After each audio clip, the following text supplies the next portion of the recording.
उससे पहले आप प्रार्थना करें, उसके बाद अपन आगे बढ़ते हैं।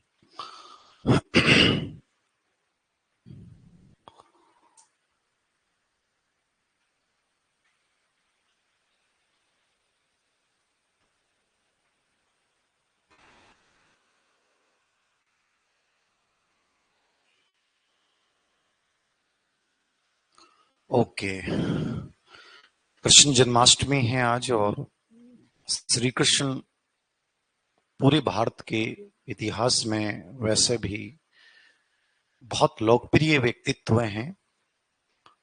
हम भगवान कह दें, हम एक दोस्त कह दें, हर दृष्टिकोण से श्री कृष्ण बहुत प्रासंगिक है और एक अभ्यर्थी के लिए, स्टूडेंट के लिए उनकी हर बात बेहद उपयोगी है।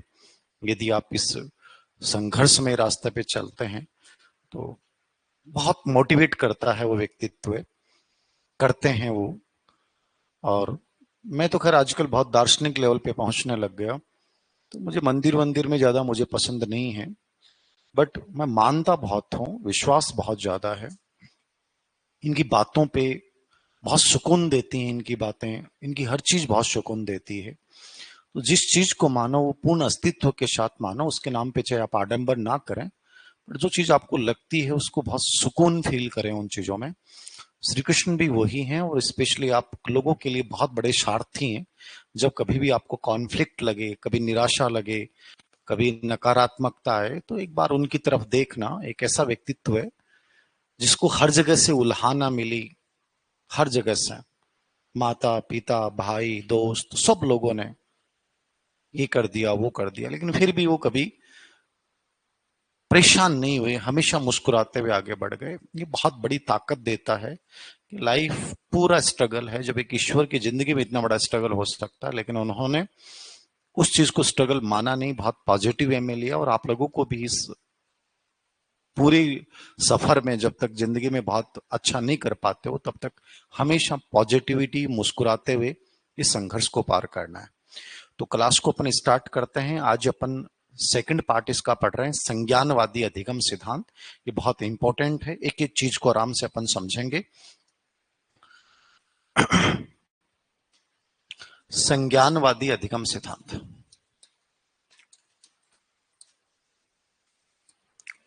संज्ञानवादी अधिगम सिद्धांत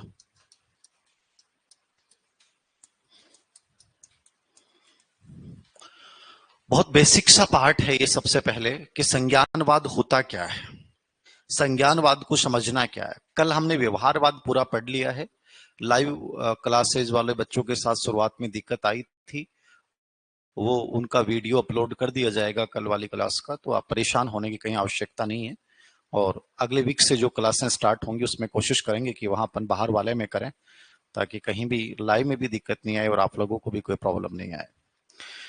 सबसे पहले आपको कुछ बेसिक वर्ड समझने हैं। संज्ञान क्या होता है, संज्ञानवादी सिद्धांतों की तरफ अपन जाएं तो संज्ञान क्या है। संज्ञान का मतलब होता है चीजों को जानना, चीजों को समझना। कोई भी चीज को मैं देख के उस चीज को समझने की कोशिश कर रहा हूं, उसको अपन क्या बोलते हैं, संज्ञान बोलते हैं। इसके दो प्रोसेस वर्ड हैं सिंपल से। एक संज्ञान होता है जिसको अपन कोग्निशन बोलते हैं, और एक वर्ड आता है मेटा संज्ञान। इससे बहुत प्रश्न आते हैं मेटा संज्ञान पे। मेटा संज्ञान क्या है? संज्ञान का मतलब तो इतना हो गया है कि मैं कोई चीज को जान रहा हूं, मैं कोई चीज को समझ रहा हूं। तो कोई भी प्रोसेस, प्रक्रिया को जानने और समझने की जो प्रक्रिया होती है उसको अपन क्या बोलते हैं, संज्ञान बोलते हैं। मेटा संज्ञान पे बहुत प्रश्न आते हैं। मेटा संज्ञान का मतलब है मैंने कोई चीज को जान लिया, अब मैं उसको समझने का प्रयास कर रहा हूं कि मैंने उसको जाना कैसे। मैं कोई विचार सोचता हूं तो मैं सोचता कैसे हूं, मैं कोई चीज क्रिया करता हूं तो करता कैसे हूं। तो मैं अपने ही विचारों को, अपनी मानसिक प्रक्रियाओं को जानने की जो प्रक्रिया है वो मेटा संज्ञान है। मैं उसको कैसे जान रहा हूं, मैं उसको कैसे देख रहा हूं, मैं कैसे उसको कंट्रोल कर रहा हूं, मैं कैसे उसका मूल्यांकन कर रहा हूं, मैं कैसे उसकी प्लानिंग कर रहा हूं। अपने ही विचार, मानसिक प्रक्रियाओं की प्लानिंग करना, उन पे कंट्रोल करना, उनका मूल्यांकन करना, ये सब प्रोसेस किस में होता है, मेटा संज्ञान।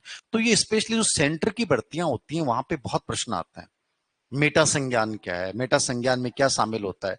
तो बेसिकली पहले आप इन दोनों वर्ड्स को समझो, उसके बाद अपन आगे बढ़ेंगे। मैं एक लाइन के एक शब्द समझाऊंगा आपको, ताकि दिक्कत नहीं आए कहीं भी किसी प्रकार से कि सर ये समझ में नहीं आया। तो ये बेसिक पढ़ा रहा हूं, पहले आपको, लिखो आप। ठीक है, ये गाड़ी की चाबी उसको दे जाना, तो गाड़ी आगे पीछे भी करे तो दिक्कत है। संज्ञान, मेटा संज्ञान। लिखें संज्ञान क्या है। सबसे पहले संज्ञानवादी सिद्धांत पढ़ रहे हैं अपन। व्यवहारवादी सिद्धांत कंप्लीट होने के बाद दूसरे पार्ट पे पढ़ रहे हैं संज्ञानवादी अधिगम सिद्धांत। इसमें लिखो संज्ञान, संज्ञानवादी सिद्धांत में दो कॉन्सेप्ट हैं। पहले लिखो संज्ञान क्या है और दूसरा है मेटा संज्ञान क्या है। संज्ञान का मतलब क्या हो गया, कोगिनेशन। कोगिनेशन किसको बोलते हैं, कोई भी चीज को जानना, समझना, प्रत्यक्षीकरण करना, उसकी व्याख्या करना, ये सब किस में आता है। मतलब जानने समझने की जो प्रक्रिया है वो आपकी क्या कहलाती है, संज्ञान। लिखो संज्ञान क्या है, किसी भी क्रिया या कार्य को, किसी भी क्रिया या कार्य को, किसी भी क्रिया या कार्य को जानने व समझने की प्रक्रिया, किसी भी क्रिया या कार्य को जानने व समझने की प्रक्रिया, किसी भी क्रिया या कार्य को जानने व समझने की प्रक्रिया संज्ञान कहलाती है। जानने व समझने की प्रक्रिया संज्ञान कहलाती है। इसमें सभी प्रकार की मानसिक क्रियाएं शामिल होती हैं। इसमें सभी प्रकार की मानसिक क्रियाएं शामिल होती हैं। किसमें, संज्ञान में। इसमें सभी प्रकार की मानसिक क्रियाएं शामिल होती हैं। सभी प्रकार की मानसिक क्रियाएं शामिल होती हैं।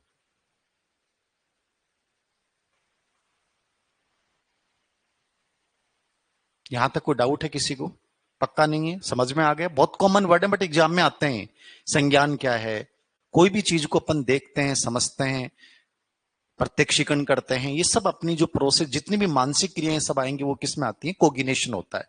अब मेटा कोगिनेशन क्या है, तो पहला प्रश्न तो ये पूछा गया है, मेटा कोगिनेशन वर्ड का प्रयोग किसने किया था।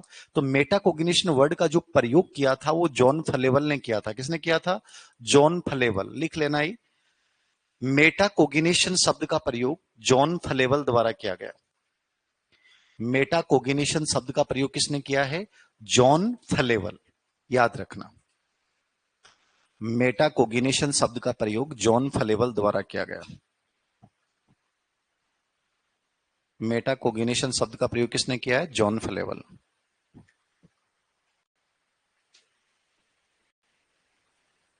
जॉन फलेवल द्वारा किया गया।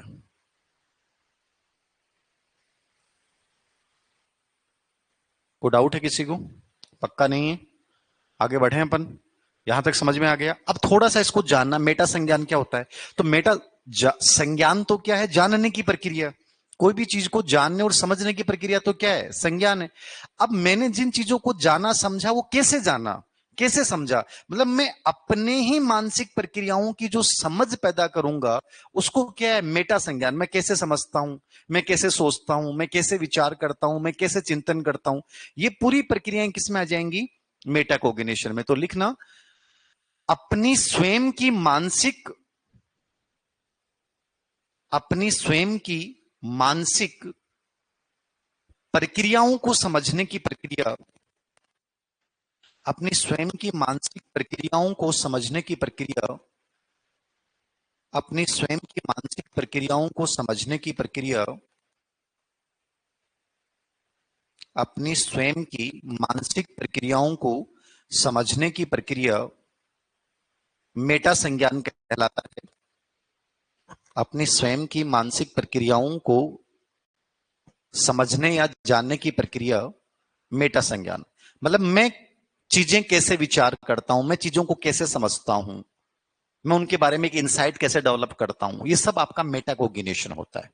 ठीक है, जॉन फलेवल ने दिया। अब आपसे पूछ लेगा मेटाकोग्निशन क्या होता है, तो मेटाकोग्निशन में अपने जानने की प्रक्रिया को जानना है। आपने कोई चीज को कैसे जाना, उसको जानने की जो प्रक्रिया है वो आपकी क्या कहलाती है, मेटाकोग्निशन। तो इसमें क्या होता है, आपका इसमें प्लानिंग भी आता है, नियोजन भी आता है, ठीक है। इसमें आपका नियंत्रण भी आता है, इसमें आपका मूल्यांकन भी आता है। ये सब चीजें किसमें आती हैं? इसमें। तो लिख लू, मेटा संज्ञान में निरीक्षण, ऑब्जर्वेशन, मेटा संज्ञान में निरीक्षण, ऑब्जर्वेशन, कोमा नियोजन यानी प्लानिंग, मुझे कैसे जानूंगा, वो प्लानिंग करूंगा। निरीक्षण करना, ऑब्जर्वेशन करूंगा अपनी मानसिक क्रियाओं की, प्लानिंग में इसके अंतर्गत करूंगा, अपनी मानसिक क्रियाओं पर नियंत्रण कैसे स्थापित किया जाए ये सब करूंगा, मूल्यांकन कैसे किया जाए, ये सब क्रियाएं जो होती हैं वो किस में शामिल होती हैं? मेटा संज्ञान में शामिल होती हैं। किसमें होती हैं? मेटा संज्ञान। निरीक्षण, नियोजन, नियंत्रण और मूल्यांकन। कोई डाउट है किसी को? समझ में आ रहा है यहां तक? पक्का? एकदम क्लियर हैं चीजें? डन? ओके।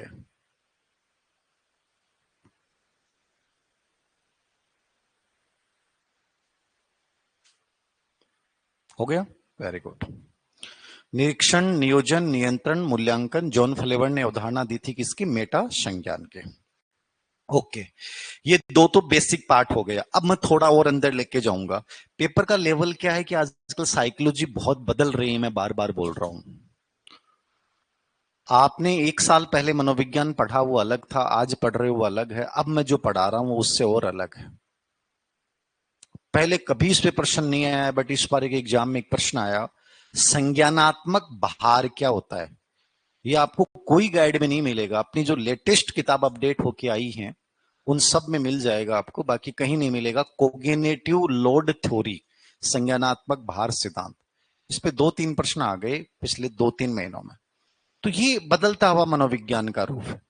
तो कोग्निटिव भार क्या है? कोग्निटिव भार के प्रकार होते हैं, आंतरिक संज्ञानात्मक भार, बाह्य संज्ञानात्मक भार और प्रासंगिक संज्ञानात्मक भार। ये क्या होते हैं? अब इन पे उदाहरण पूछेगा आपसे, आपको आपने कभी पढ़ा ही नहीं है, किताबों में गाइडों में आया ही नहीं है अभी तक, सिर्फ मेरे वाला अपने वाले में आ रखा है। वो भी जो अभी मैंने अपडेट की है 2-3 महीने पहले जो अपडेट आई है बस उन्हीं में है, बाकी पुरानी वाली किताबों में नहीं है। तो ये सब चीजें आपको देखनी पड़ेंगी कि लेटेस्ट में प्रश्न कहां से आ रहा है, कौन सा बिंदु है जो नए तरीके से पूछा जा रहा है, वो हमारे ध्यान में होना चाहिए। तो दूसरी चीज इसमें आपको ये समझनी है, संज्ञानवादी अधिगम सिद्धांत में लिखो। एक बार मैं इसका बेसिक पढ़ा देता हूं, उसके बाद मुझे याद दिलाना। संज्ञानवादी अधिगम सिद्धांतों की विशेषता लिखो। विशेषताएं क्या हैं इसकी? मुख्य विशेषताएं क्या होती हैं संज्ञानवादियों की? जैसे मैंने व्यवहारवाद में विशेषता बताई कि वो वातावरण को इंपॉर्टेंट मानते हैं, तो ऐसे ही संज्ञानवादी किसको इंपॉर्टेंट मानते हैं, किस पे बल देते हैं संज्ञानवादी? तो ये आपके समझ में आना चाहिए कि ये महत्वपूर्ण किसको मानते हैं। व्यवहारवादी क्या कहते हैं? वातावरण महत्वपूर्ण है, वातावरण ही सब कुछ है, पुनर्बलन ही सब कुछ है, ज्ञान बाह्य वातावरण में स्थित होता है। समझ गए? ये सब कहां कौन बताता है? ये व्यवहारवादी बताते हैं। और संज्ञानवादी क्या कहते हैं? ज्ञान आंतरिक रूप से निर्मित होता है, आपके अंदर मौजूद है, बाहर मौजूद नहीं है। बच्चा जन्म के साथ मानसिक क्रियाएं लेके आता है। अधिगम की प्रक्रिया बहुत एक्टिव प्रक्रिया है, बहुत जटिल प्रक्रिया है। 3 प्रकार से सीखते हैं, अव्यक्त सीखना, लेटेंट लर्निंग, दूसरों को देखकर सीखना बाय ऑब्जर्वेशन लर्निंग, और इनसाइट से सीखना, अंतर्दृष्टि अधिगम। ये 3 सीखने के तरीके हैं। और ये कहते हैं कि सबसे इंपॉर्टेंट जो प्रक्रिया होती है सीखने में वो सूचना प्रोसेसिंग होती है, इंफॉर्मेशन प्रोसेसिंग, सूचना संसाधन, ये सबसे इंपॉर्टेंट पार्ट होता है। तो ये आपको ध्यान में रखना है, सूचना संसाधन क्या होता है। तो लिखो थोड़ा सा इसके ऊपर बेसिकली आप विशेषताओं पे। पहली लाइन लिखो, यह विचारधारा, कौन सी विचारधारा? संज्ञानवादी। यह विचारधारा अधिगम को, यह विचारधारा अधिगम को सक्रिय व जटिल प्रक्रिया मानती है। यह प्रक्रिया अधिगम को सक्रिय व क्या मानती है? जटिल प्रक्रिया। यह प्रक्रिया अधिगम को सक्रिय, एक्टिव एंड जटिल प्रक्रिया मानती है। सक्रिय व जटिल प्रक्रिया मानते हैं। लिख लिया? आया हुआ प्रश्न याद रखना। नंबर 2, इस विचारधारा के अनुसार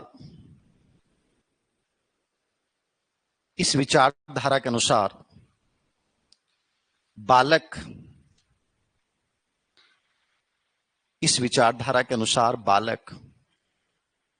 आंतरिक रूप से ज्ञान का निर्माण करता है, इंटरनली ज्ञान का निर्माण करेगा, आंतरिक रूप से ज्ञान का निर्माण करेगा। हमने व्यवहारवाद पढ़ा तो क्या पढ़ा? एक्सटर्नल रूप से, बाह्य रूप से। वो ज्ञान को बाह्य रूप से निर्मित मानता है, और ये किस रूप से मानता है? ये इंटरनली मानता है कि ज्ञान आपके अंदर से डेवलप होता है, अंदर से निर्मित होगा, ना कि बाह्य रूप से। तो ये ज्ञान को क्या मानता है? आंतरिक रूप से निर्मित मानता है। यह ज्ञान को आंतरिक रूप से क्या मानता है? निर्मित मानता है। अधिगम को एक्टिव एंड कॉम्प्लेक्स प्रक्रिया हो गई। यह ज्ञान को क्या मानता है? आंतरिक रूप से निर्माण की प्रक्रिया मानता है। 3 नंबर पे, यह सीखने में मानसिक क्रियाएं जितनी भी हैं, यह सीखने में मानसिक क्रियाओं व सूचना संसाधन इंफॉर्मेशन प्रोसेसिंग,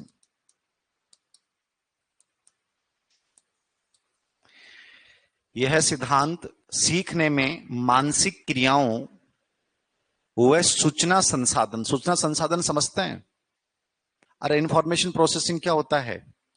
कोई चीज मेमोरी में कैसे आएगी, उसका स्टोरेज कैसे होगा, फिर उसका अपन प्रयोग कैसे करेंगे, ये पूरी प्रक्रिया जो होती है वो सूचना संसाधन वर्ड कहलाता है। ठीक है, तो इंफॉर्मेशन प्रोसेसिंग जो है उस शब्द को बहुत इंपॉर्टेंट मानता है। तो मानसिक क्रियाओं पे बल देता है, और सूचना संसाधन को क्या मानता है? ये महत्वपूर्ण। कौन? संज्ञानवाद महत्वपूर्ण मानता है, मानसिक क्रियाओं व सूचना संसाधन को महत्वपूर्ण मानता है। लिख लिया? कोई डाउट किसी को नहीं है? Very good. फिर लिखो 4 नंबर पे, इस सिद्धांत के अनुसार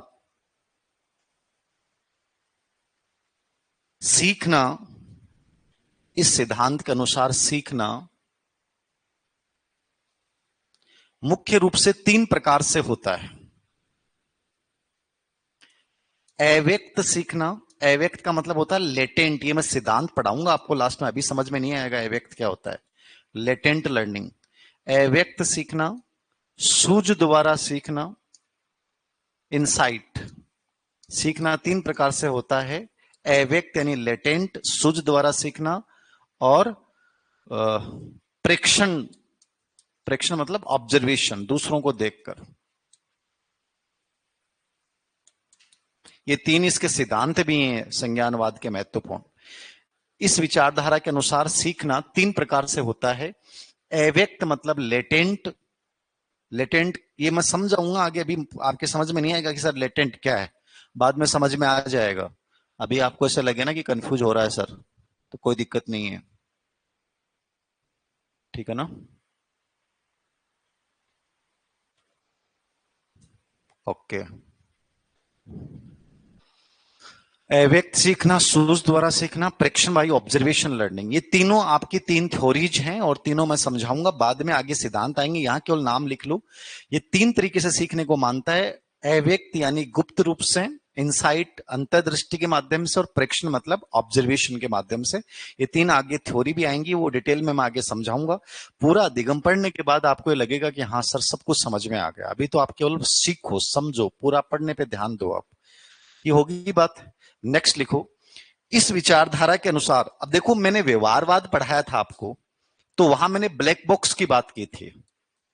ब्लैक बॉक्स की बात कौन करता है? व्यवहारवाद करता है। और जो संज्ञानवाद है, कोग्निटिव जो प्रिंसिपल्स हैं, वो किसकी बात करेंगे? वो व्हाइट बॉक्स की बात करेंगे। किसकी बात करेंगे? White box. तो व्हाइट बॉक्स अवधारणा किसकी है? संज्ञानवाद। व्हाइट बॉक्स क्या होता है? व्हाइट बॉक्स ये कहता है कि बच्चा जन्म से ही मानसिक क्रियाएं, मतलब वो आंतरिक रूप से कुछ चीजें लेके आता है, वो जन्म से मानसिक क्रियाओं के साथ पैदा होता है।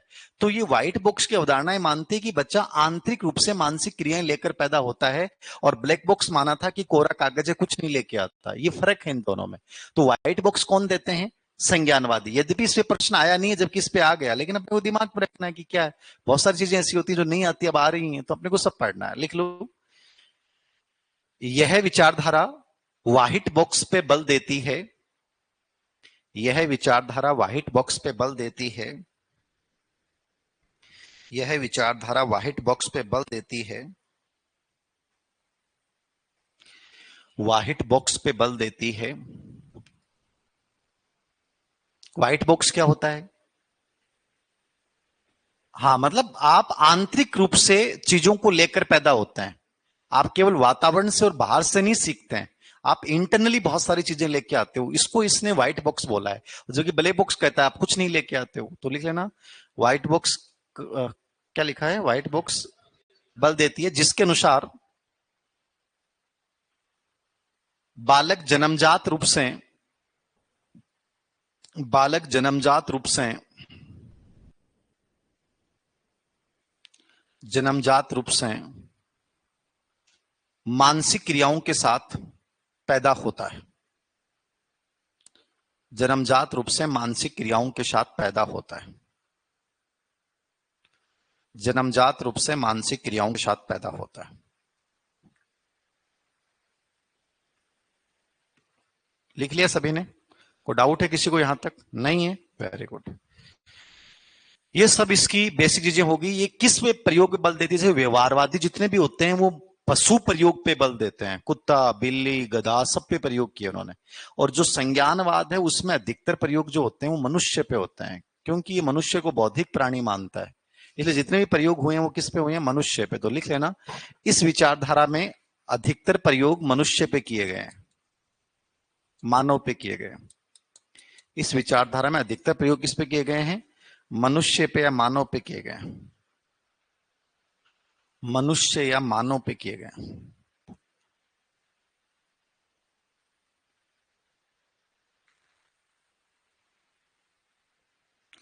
मनुष्य या किस पे किए गए हैं? मानव पर किए गए।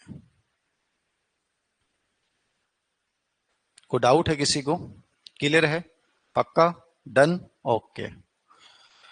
अब देखो, ये तो बेसिक इसका हो गया संज्ञानवाद का। अब एक इसमें जो नई थ्योरी जोड़ी वो अभी मैंने बताया था, वो प्रश्न आया था, संज्ञानात्मक भार सिद्धांत क्या है? ये नया कॉन्सेप्ट आया था, संज्ञानात्मक भार। संज्ञानात्मक भार का मतलब क्या होता है? Cognitive load.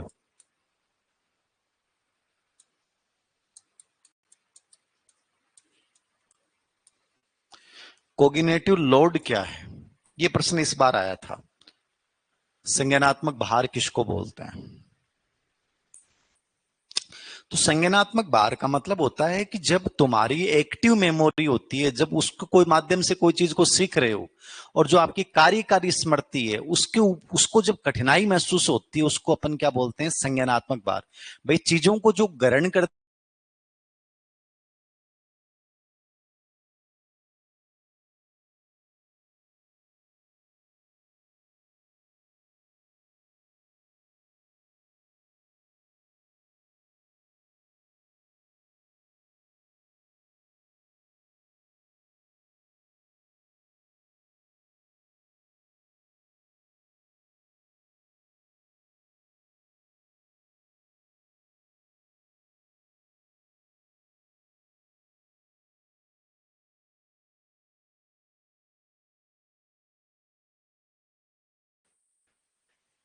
यह तब उत्पन्न होता है जब कार्यकारी स्मृति,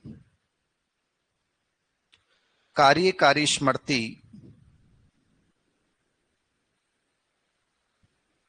कार्यकारी स्मृति किसी कार्य को सीखने के दौरान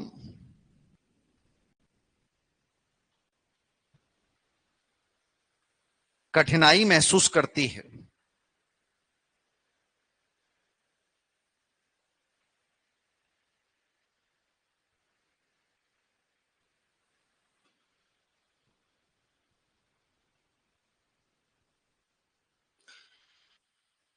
कार्यकारी स्मृति किसी कार्य को सीखने के दौरान कठिनाई महसूस करती है, तब क्या पैदा होता है? Cognitive load.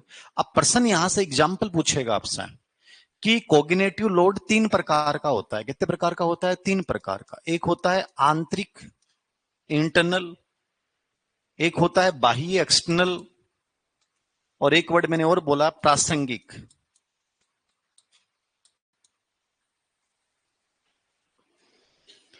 तीनों को बहुत इजी वे में समझ लो, कुछ नहीं है, बस 10 सेकंड का काम है, समझ में आनी चाहिए, चीजें बहुत इजी हैं।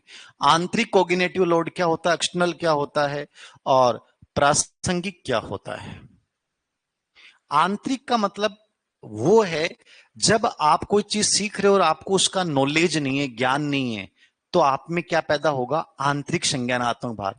मान लीजिए कोई चीज तुम पढ़ने आए हो, आज मैं आपको कोग्निटिव थ्योरी पढ़ा रहा हूं, और कोग्निटिव थ्योरी पढ़ाने से पहले आप लोगों ने हल्का हल्का कोग्निशन के बारे में जानकारी ले रखी है, या मेरी किताब पढ़ के आए हो, तो आपको हल्का हल्का फील होगा। और मान लीजिए आपने पहले से पढ़ नहीं रखा, आप जानते नहीं हो, जीरो हो तुम साइकोलॉजी में, तुमने वर्ड ही पहली बार सुने, तो अब तुम्हारे लिए शब्द क्या हो जाएंगे? भारी वर्ड हो जाएंगे। तो इंटरनली तुम क्या महसूस करोगे? यार क्या आ रहे हैं, तो कभी पढ़ा ही नहीं है। तो आंतरिक संज्ञानात्मक भार का पैदा होता है, वो आपके पूर्व अनुभव से रिलेवेंट है। तो आपसे पूछेगा कि पूर्व अनुभव का संबंध किससे होता है? आंतरिक संज्ञानात्मक भार से। कार्य की जटिलता का संबंध किससे होता है? आंतरिक संज्ञानात्मक भार से। अपर्याप्त पृष्ठभूमि ज्ञान का संबंध किससे होता है? आंतरिक। आपको मतलब नॉलेज ही नहीं है, आपका बैकग्राउंड ही नहीं है उस चीज का, तो आपका आंतरिक संज्ञानात्मक भार क्या बढ़ जाएगा? आप जैसे प्रश्न पूछ लेगा आंतरिक संज्ञानात्मक भार बढ़ जाता है तब, अब ऑप्शन दे देगा, जब आपको उसका पहले से ज्ञान हो, जब आप उसको पूर्व ज्ञान से रिलेवेंट कर पाए, जब आप में अपर्याप्त पृष्ठभूमि ज्ञान मौजूद हो। तो इस प्रकार ऑप्शन दे देगा, तो समझ में आना चाहिए जब आपको पहले से उसकी जानकारी नहीं है तो इंटरनल कॉग्निटिव लोड पैदा हो जाता है, या वो कार्य बहुत कठिन फील हो रहा है आपको, जटिल है वो, तो आंतरिक संज्ञानात्मक भार पैदा होगा। और बाह्य क्या होता है? बाह्य होता है बाहरी इन्वायरमेंट से, कि आप यहां पे बैठे हो और अचानक से आवाज आने लग गई, बहुत गर्मी लगने लग गई, आपको उससे प्रभावित होने लग गए, या मान लीजिए मेरा पढ़ाने का तरीका बड़ा बकवास है, मैं जो टीचिंग स्ट्रेटेजी यूज कर रहा हूं वो अच्छी यूज नहीं कर रहा हूं, रणनीतियां अच्छी यूज नहीं कर रहा हूं, तो उससे आप में क्या पैदा होगा? बाह्य संज्ञानात्मक भार। और प्रासंगिक जो होता है ये बहुत गजब का होता है, जब कोई चीज को सीखने के लिए तुम रचनात्मक कार्य करते हो, अभ्यास करते हो, समस्या समाधान का यूज करते हो, अब सारी चिंतन का प्रयोग करते हो, तो वो कौन सा भार होता है? प्रासंगिक। ये क्रिएटिव तरीका है। ये क्या है? क्रिएटिव है, जब चीजों को आप रिलीवेंट करने लग जाते हो। तो ये 3 भार होते हैं, इन दोनों पे प्रश्न आए हैं, इसलिए तीनों आपको याद रखना है, लिख लो। आंतरिक संज्ञानात्मक भार लिख लो। यह भार या इस भार का संबंध, इस भार का संबंध सीखने वाले की पूर्व जानकारी, सीखने वाले की पूर्व जानकारी, पूर्व अनुभव,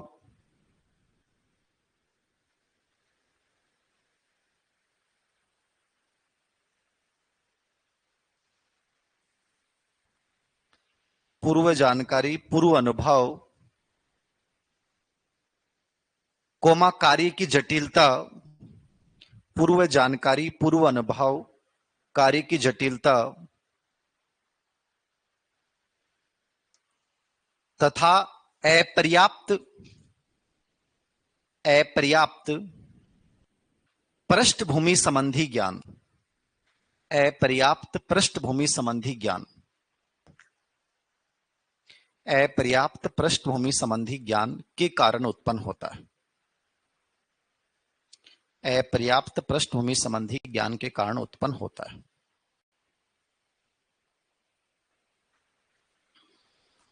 अपर्याप्त पृष्ठभूमि संबंधी ज्ञान के कारण क्या होता है? उत्पन्न होता है। समझ में आया क्या? आपके बहुत इजी चीजें हैं, दिमाग पे लोड मत डालो। कोई चीज आप पढ़ रहे हो आपको कठिन लग गई, तो कौन सा भार पैदा होगा? इंटरनल।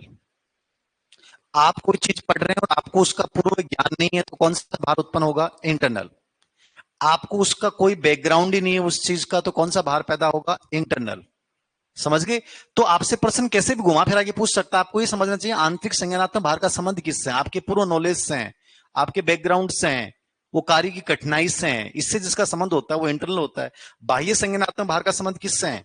बाहरी चीजों से। बाहरी चीजों से क्या है? मुझे पढ़ाना अच्छा नहीं आता, मैं गलत रणनीतियां यूज कर रहा हूं, या बाहर से आवाजें आ रही हैं, शोर है या कोई भी चीज ऐसी आवाज पैदा कर रही है, ठीक है, तो वो सब किस में आ जाएगा? प्रेजेंटेशन मेरा अच्छा नहीं है तो वो बाह्य में आ जाएगा। लिख लो, बाह्य संज्ञानात्मक भार का संबंध, बाह्य संज्ञानात्मक भार का संबंध, बाह्य संज्ञानात्मक भार का संबंध खराब शिक्षण रणनीतियों, खराब शिक्षण रणनीतियों, खराब शिक्षण रणनीतियों, बाहरी बाधाओं जैसे आवाज, बाहरी बाधाओं जैसे आवाज,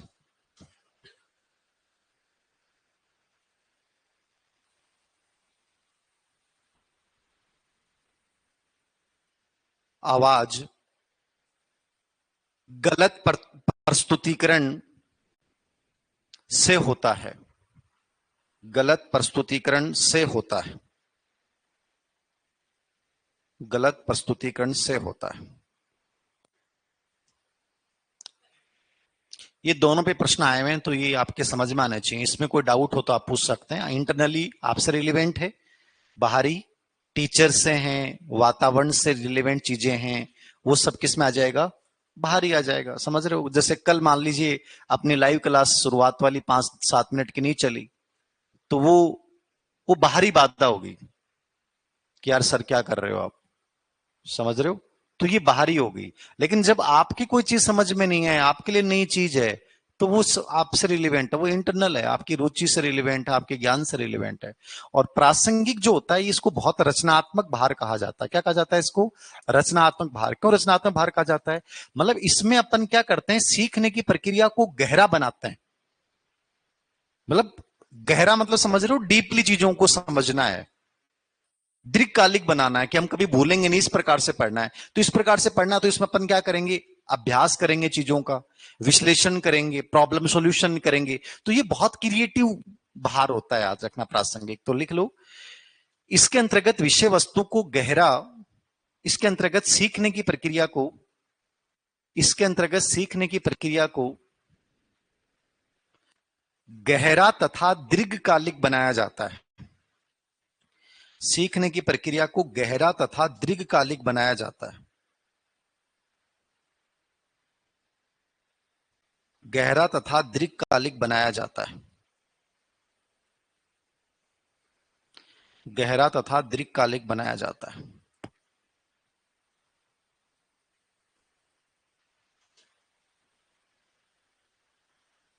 लिख लिया?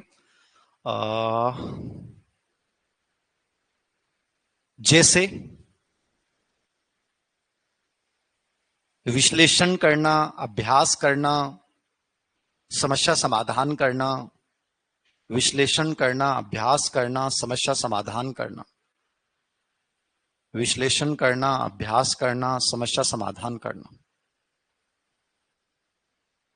विश्लेषण करना, अभ्यास करना, समस्या समाधान करना। यहां तक कोई भी तकलीफ हो तो आप बता सकते हो। ये लेटेस्ट चीज थी, नई अपडेट चीज थी। हो गया? अब बेसिक पढ़ा दिया मैंने आपको कि संज्ञानवादी होते क्या है। अब हम इसका एक लाइन और पढ़ेंगे। संज्ञानवाद के दो पार्ट हैं, एक प्राचीन संज्ञानवादी होते हैं और एक क्या होते हैं? आधुनिक संज्ञानवादी। यद्यपि ऐसा प्रश्न नहीं पूछेगा आपसे प्राचीन कौन है, आधुनिक कौन है, ये नॉलेज की बात है बस। प्राचीन संज्ञानवाद में आते हैं पियाजे, कोहलर का सिद्धांत, कोहलर कोफ्का सब आ जाएंगे, आप केवल कोहलर लिख लो आप, बाकी पियाजे, कोहलर, लेविन और टॉलमैन, ये चार सिद्धांत तो अपन प्राचीन में पढ़ेंगे। और आधुनिक संज्ञानवाद में बांडोरा, आशुबेल हमने पहले ही पढ़ लिया है। नॉर्मेन आता है, बट नॉर्मेन का कोई सिद्धांत नहीं है, इसलिए आपको नहीं पढ़ना है। ये नाम लिखो तो लिख लो, ये 1-2 और ये 1-2-3-4। प्राचीन संज्ञानवाद और आधुनिक संज्ञानवाद, इनके नाम याद रखने हैं। प्राचीन संज्ञानवाद क्या है और आधुनिक संज्ञानवाद क्या है।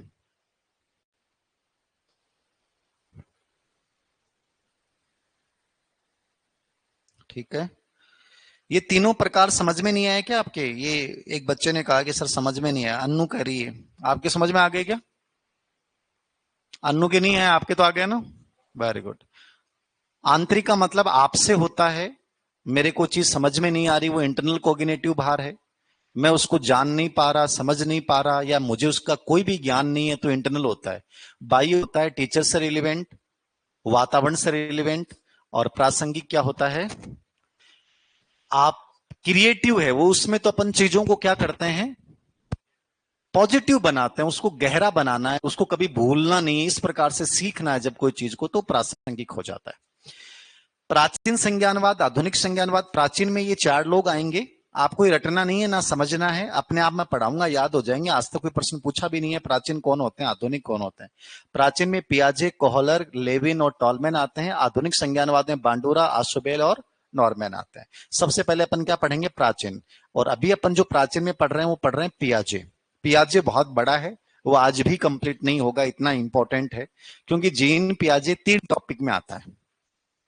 विकास का बहुत इंपॉर्टेंट पार्ट है, अधिगम और बुद्धि, 3 टॉपिक का पार्ट है जीन पियाजे। और ये हर एग्जाम का कंफर्म क्वेश्चन होता है कि पियाजे पे प्रश्न जरूर आता है। तो हम एक जगह ही पढ़ रहे हैं इसको, विकास में नहीं पढ़ेंगे, बुद्धि में नहीं पढ़ेंगे, सिर्फ अधिगम में पढ़ेंगे। तो ये मोस्ट इंपॉर्टेंट पर्सनैलिटी है साइकोलॉजी का, प्रश्नों के लिहाज से। ये हुआ, वाइगोत्स्की हुआ, ठीक है, फ्राइड हुआ, ये बेहद महत्वपूर्ण है, मतलब अति महत्वपूर्ण लोग हैं। तो अपन आज कोशिश करेंगे पियाजे कितना पढ़ा जाता है उतना पढ़ने का, ठीक है। तो जीन पियाजे मैं आज की क्लास में आपको स्टार्ट करवा रहा हूं, ये बहुत ही इंपॉर्टेंट है, याद रखना, और 100% प्रश्न देख के जाएगा। हेडलाइन डाल लें। पहला सिद्धांत है जिसका नाम है जीन पियाजे का संज्ञानात्मक विकास सिद्धांत, बहुत इंपॉर्टेंट है। जीन पियाजे का संज्ञानात्मक विकास सिद्धांत। जीन पियाजे का कौन सिद्धांत? संज्ञानात्मक विकास सिद्धांत। जीन पियाजे का संज्ञानात्मक विकास सिद्धांत। एक एक चीज को बहुत आराम से समझना है, एक एक लाइन, एक एक शब्द, सब पे प्रश्न है, कोई चीज ही नहीं है। हर बार कुछ ना कुछ नया मतलब बना देता है, इसको बहुत डिटेल से समझना है। तो हेडलाइन डाल ली, जीन पियाजे, बेसिक चीजों की चर्चा करें, पियाजे में क्या आता है।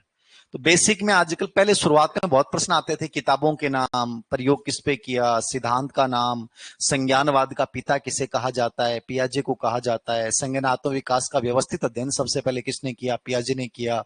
अब आजकल ये प्रश्न नहीं आते, आजकल या तो इसके 3-4 टर्म्स हैं वो समझना, एसिमिलेशन क्या है, एकोमोडेशन क्या है, इक्विलिब्रेशन क्या है, स्कीमा क्या है, ऑर्गेनाइजेशन क्या है, एडेप्टेशन क्या है। ये 5-6 वर्ड हैं, ये टेक्निकल वर्ड, एक तो इन पे प्रश्न आता है। एक इसने विकास की 4 अवस्थाएं बताई, एक एक अवस्था आपकी कंप्लीट तैयार होनी चाहिए, उनकी विशेषता पे प्रश्न पूछ लेगा। तो अच्छे लेवल के प्रश्न आएंगे और अच्छे से तैयार करना है। तो जीन पियाजे का पहले मैं थोड़ा सा बेसिक पढ़ा देता हूं, लिख लो, कुछ बेसिक चीजें हैं, कॉमन सी चीजें हैं जो हर एग्जाम में आती रहती हैं, उनको पढ़ा रहा हूं, लिख लो। संज्ञानात्मक विकास का व्यवस्थित अध्ययन करने वाले पहले व्यक्तित्व है, संज्ञानात्मक विकास का व्यवस्थित अध्ययन करने वाले व्यक्तित्व है, संज्ञानात्मक विकास का व्यवस्थित अध्ययन करने वाले व्यक्तित्व है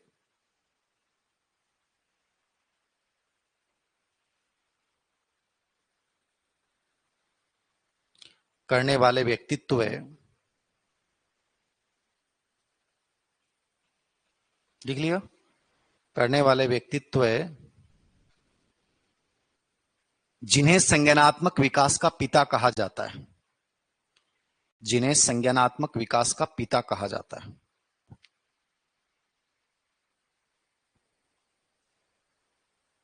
संज्ञानात्मक विकास से क्या कहा जाता है? पिता।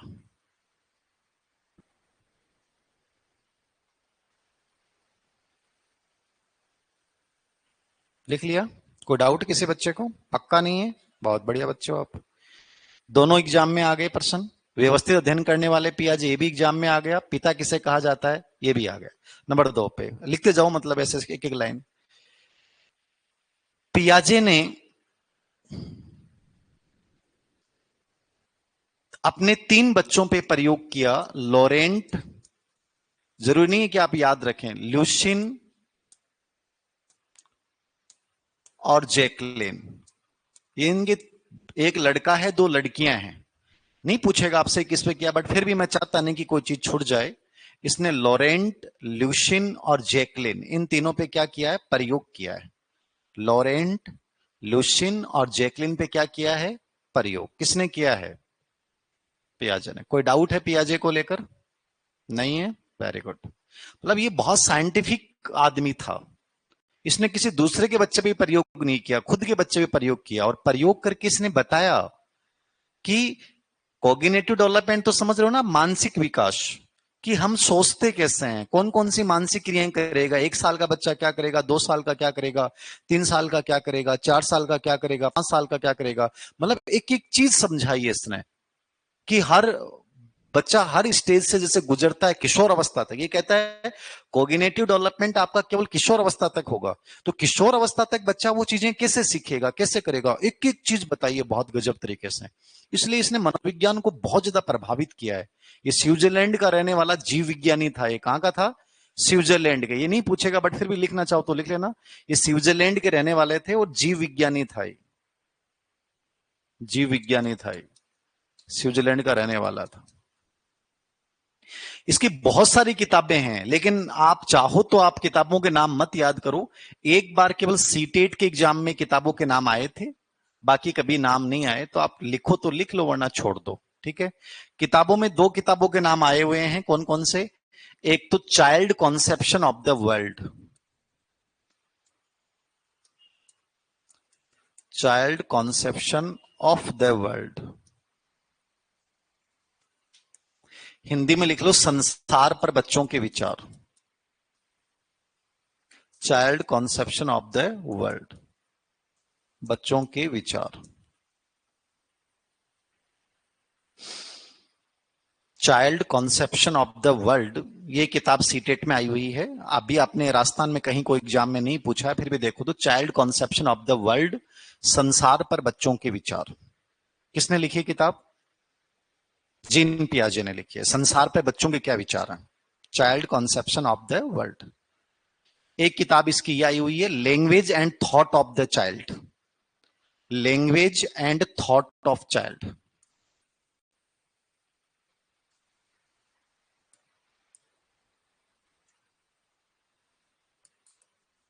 Thought of the child, Hindi में लिख लेना बाल चिंतन की भाषा, बालक बाल चिंतन की भाषा।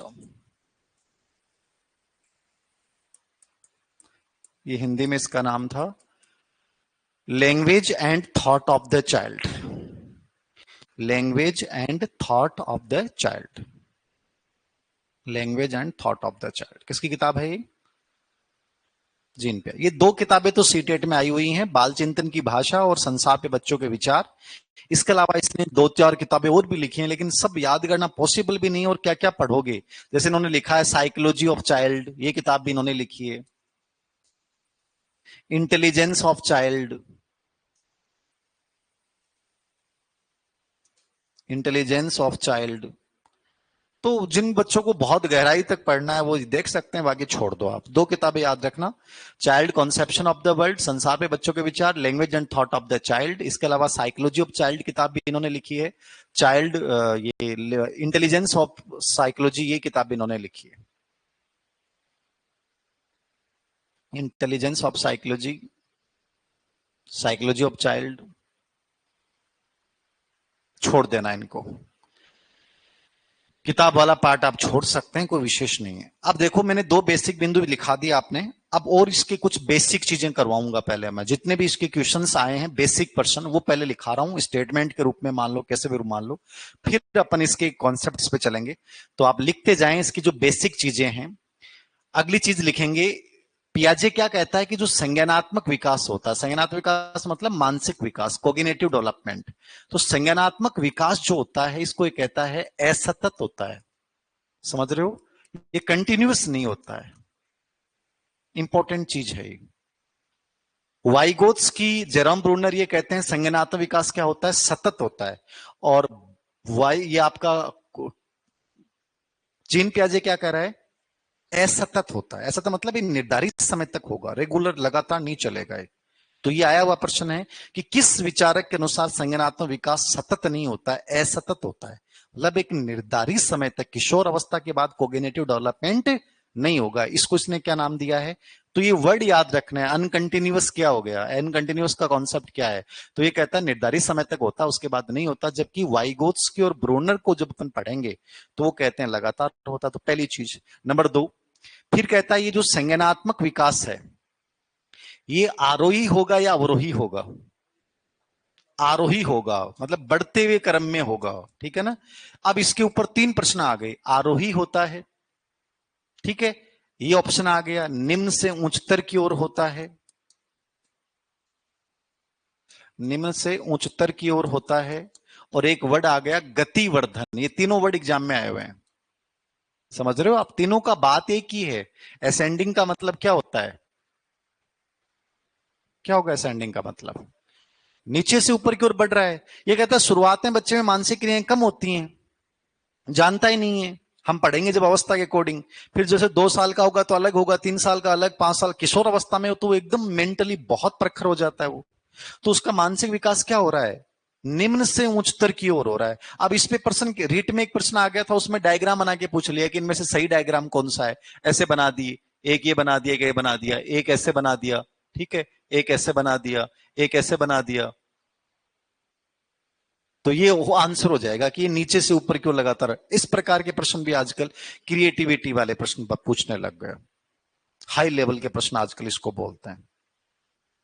क्योंकि अब आप ये मानें कि एजिटिव लैंग्वेज तो किताबों से मिलनी बंद हो जाएगी। आरपीएससी का ये टारगेट है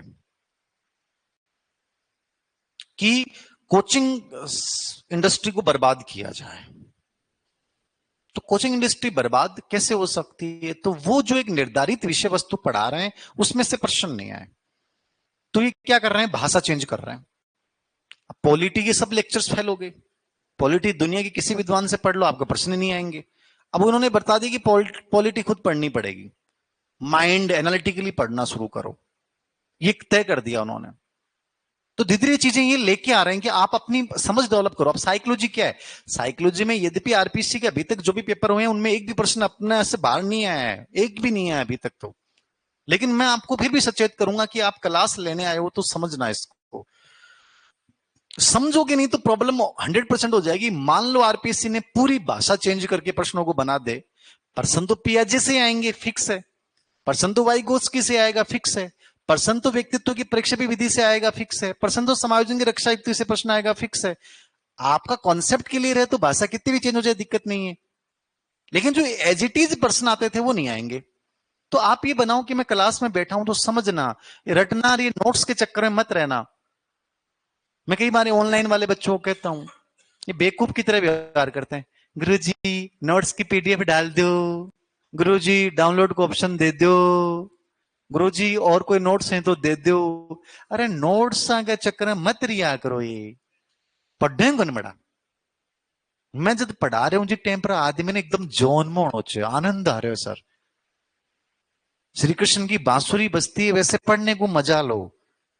श्री कृष्ण बजा रहे हैं और सब गोपियां एकदम बावड़ी हो रखी हैं, एकदम झूम रही हैं, बस जी रही हैं जिंदगी, जी की वह गोपी। हमारा कॉन्सेंट्रेशन खत्म है।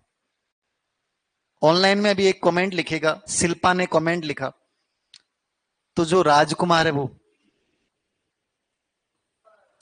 नोट्स चाहिए क्या, मेरे पास है, मैं भेज दूंगा पेपर में। बता, मैंने आज एक शेयर किया था एक बच्चे के सिलेक्शन की स्टोरी, जिसकी साइंस में 5वीं रैंक आई है। उसने बहुत सुंदर बात लिखी, नीचे किसी ने पढ़ी हो तो। मैं बहुत बार बोलता हूं ये चीजें, अब देखो कौन सी बात किस लड़के को टच कर जाती है पता नहीं चलता। वो लड़का क्या कह रहा है, सर आपका एक वीडियो में मैंने एक बात सुनी थी कि जब तुम पढ़ो ना तो इस तरीके से पढ़ो कि तुम्हें बगल वाले का ये पता नहीं है कि उसकी आंखों का कलर कैसा है, पैंट का कलर कैसा है, उसकी नाक कैसी है, कान कैसे हैं। अब तुम्हारे प्रॉब्लम क्या ऑनलाइन में। कविता ने क्या लिखा है, तो प्रेम सिंह और कुछ लिख देगा, प्रेम सिंह वैसे बेचारा ने लिखा है वर्ल्ड बेस्ट टीचर। लेकिन बात बता रहा हूं, और कोई लड़की नहीं आएगी, शेफाली ने कोई कमेंट किया तो और कोई आ जाएगा। जवान तो तैयार रहते हैं, हमारा एक लड़को है कि मैंने वो आयु कौन दिल खुश, तो वो तुरंत जवाब दे। लड़की को कमेंट आते हैं तुरंत कर दे वो, हाँ बताओ कोई समस्या हो तो, हाँ बताओ। प्रॉब्लम जीवन की क्या है। मुझे बहुत अच्छी बात लगी उस लड़के की कि कितने लोगों ने मेरे वीडियो देखे हैं, लाखों लोगों को मैंने पढ़ाया है, और मैंने आपको एक आंकड़ा बताया था, बेसिकली ऐसी कोई भर्ती नहीं हुई है आज तक जिसका टॉपर मेरे से पढ़ा नहीं हुआ। आजकल के बच्चे जरूर थोड़े से हो सकता है कोचिंगों के दबाव में लिख के नहीं हुई, ऐसा नहीं होता कि कोई भर्ती का टॉपर और वो नहीं जुड़ा, वो सब जुड़े होते हैं। और पिछले स्कूल लेक्चर्स वगैरह के तो हर भर्ती के टॉपर्स के आपको मैं भेज दूंगा, हर भर्ती का टॉपर्स, ठीक है। तो ऐसा क्या था, ऐसा कुछ नहीं, मेरा पढ़ाने का तरीका बहुत कोई अद्भुत नहीं है। मोटिवेशन जो होता है ना वो बहुत इंपॉर्टेंट होता है। मेरी जो बात कोई एक बात दिमाग में क्लिक कर गई ना, उस बच्चे ने पकड़ ली, लाइफ बदल जाती है। यार मुझे लाइफ में भी फिलहाल सिलेक्शन लेना है, तो मुझे क्या फर्क पड़ता है कि लॉरेंट कहां बैठी है, ल्यूशियन कहां है और जैकलिन क्या कर रही है, मतलब ही नहीं है। मुझे मेरा कर्तव्य ढंग से निभाना है। ये जिस बच्चे में है ना, वो बच्चा बहुत पावरफुल है आज के टाइम में। और आने वाला टाइम यही है, सबसे बड़ा कंसंट्रेशन हम सबका खत्म है, दिमाग में पता नहीं क्या क्या चल रहा है। और इसका रीजन बताऊं क्या है, आप पढ़ाई कर रहे हो साथ में आपने मोबाइल देख रखा है, आप किसी से व्हाट्सएप चैटिंग कर रहे हो साथ में आप चीज लिख भी रहे हो, इससे क्या है कंसंट्रेशन खत्म हो रहा है। आप ऑनलाइन क्लास देख रहे हो लेकिन साथ साथ में और चीजें भी कर रहे हो, तो इससे क्या होगा, तुम्हारा माइंड की स्ट्रक्चर वैसी होगी, तुम्हारा कंसंट्रेशन खत्म हो गया। अब इसलिए कोई भी चीज करो ना तुम, जैसे तुम मोबाइल में चैटिंग भी कर रहे हो ना, कैसे हो, बढ़िया, तो खुश हो जाओ, फिर उसमें डूब जाओ, 10 मिनट तक उसमें इतने खो जाओ कि अगले को लगे कि यार क्या फील दे रहा है। अब तुम क्या कर रहे हो, उसके साथ ही बातचीत कर रहे हो, बगल वाली में से एक के साथ और कर रहे हो, और एक नोट से बना रहे हो, तो उससे क्या है, तीनों ही जगह कभी भी आउटपुट नहीं आएगा। कंप्लीट दो एक जगह, तुम्हें आशिकी करनी है कंप्लीट आशिकी करो, फिर दिमाग में और चीज मत लाओ। पढ़ाई करनी है ना, कंप्लीट पढ़ाई करो, फिर वहां दूसरी चीज आनी नहीं चाहिए। खाना जब तुम खा रहे हो तो कंप्लीट खाना खाओ, मतलब उसका रस आना चाहिए, खाने का स्वाद आना चाहिए कि सब्जी में मसाले की स्थिति क्या है, मिर्च कितनी है, आपको क्वांटिटी पता लगने लग जानी चाहिए। आज इस सब्जी में ये चीजें हैं, आप में से अधिकतर बच्चों को ये पता नहीं है कि सब्जी में आलू की बनाई, गोभी की बनाई है, सब्जी है, रोट है, गहरी है, चेप दी, बस स्वाद खत्म है तुम लोगों का। क्यों? क्योंकि तुम्हारा कॉन्सेंट्रेशन नहीं है खाने खाने पे। बता दो 100% देख लेना, पता नहीं चलता आपको सब्जियां किसकी आ रही हैं, क्योंकि तुम सब्जी के टेस्ट को पहचान नहीं पा रहे हो, उसके अंदर मसालों का टेस्ट नहीं पहचान पा रहे हो। पुराने लोगों को आप पूछना कि वो तुरंत बता देते थे नमक कम, इतना नमक कम है, इतना डाल। तुम्हें लगेगा सब्जी स्वाद नहीं है, नहीं पता कि नमक कम है, मिर्च कम है, मसाले कम है, वो एक एक मसाले का बता देंगे, आज हल्दी कम डालिए। पुराने लोगों का जो चीज वो करते थे उसमें कॉन्सेंट्रेशन क्या था, कंप्लीट था। और आने वाले टाइम में आपको बहुत खतरनाक सिचुएशन बता दूंगा, जो बच्चे पैदा होंगे ना वो अजीबोगरीब होंगे। क्यों? तो बच्चे पैदा कर रहे हो ध्यान कहीं और है, बच्चे पैदा कर रहे हो कहीं, दिमाग कहीं और चल रहा है। बहुत बुरी स्थिति होने वाली है, मैं कह रहा हूं कॉन्सेंट्रेशन खत्म हो जाएगा तुम लोगों का। इसलिए अभी से हैबिट डाल लो कि चीजों को बढ़िया तरीके से करें। मैं पढ़ाई कर रहा हूं तो पढ़ा रहे हो, गजब तरीके से पढ़ रहे हो, सो रहे हो तो सो, रात को सोते हो तुम्हें इतने सपने आते हैं, सबको, सबकी अजीब गरीब स्थितियां, सबकी आंखें सूजी हुई हैं, सबकी हालात खराब है, मतलब हम ढंग से कोई चीज कर ही नहीं पा रहे हैं। और इसका रीजन है कई जगह बंटा हुआ होना।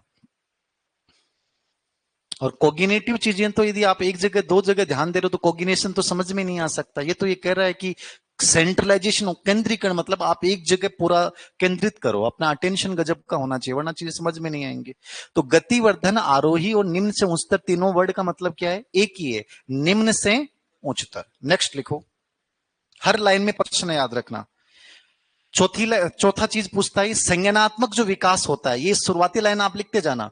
संज्ञानात्मक विकास जो होता है वो गुणात्मक रूप से भिन्न होता है, बड़ी इंपॉर्टेंट चीज है। गुणात्मक रूप से भिन्न होता है, मतलब मैंने मात्रात्मक नहीं लिखा है। संज्ञानात्मक विकास क्या होता है? गुणात्मक रूप से भिन्न। आई बात समझ में? प्रश्न पूछेगा आपसे, ये सब प्रश्न आए हुए हैं परीक्षा में। संज्ञानात्मक विकास पियाजे के अनुसार होता है मात्रात्मक रूप से, बी गुणात्मक रूप से, सी मात्रात्मक गुणात्मक रूप से। ये ऑप्शन आते ही लगभग बच्चे क्लिक करते हैं मात्रात्मक व गुणात्मक रूप से, जबकि कोग्निटिव डेवलपमेंट को नाप ही नहीं सकते भाई, मात्रा तो होती नहीं है ना इसकी, दिमाग नहीं लगाएंगे अपन, क्योंकि अपन खोए हुए हैं। और तुम चीजों को समझ लोगे तो तुम्हारे खुद की चीजें अपने आप आ जाएंगी यार। मेमोरी, कल्पना, प्रॉब्लम सॉल्विंग, परसेप्शन, सेंसेशन, इनको माप थोड़ी सकते हो आप। किलो है, 2.5 किलो है, 5 किलो है, 10 किलो है। अरे इनको केवल गुणात्मक रूप से कि तुम्हारी मेमोरी बहुत अच्छी है, तुम्हारा इमेजिनेशन बहुत अच्छा है, तुम्हारा परसेप्शन बहुत अच्छा है, तुम्हारा प्रॉब्लम सॉल्विंग बहुत अच्छा है, ये अपन बोल सकते हैं अच्छा, खराब, श्रेष्ठ। तो गुणात्मक रूप से भिन्न होता है, मात्रात्मक रूप से भिन्न नहीं होता। अभी एग्जाम में आ गया, ये सब प्रश्न आए हुए, लिखते जाओ आप। अगली लाइन लिखते जाओ। संज्ञानात्मक विकास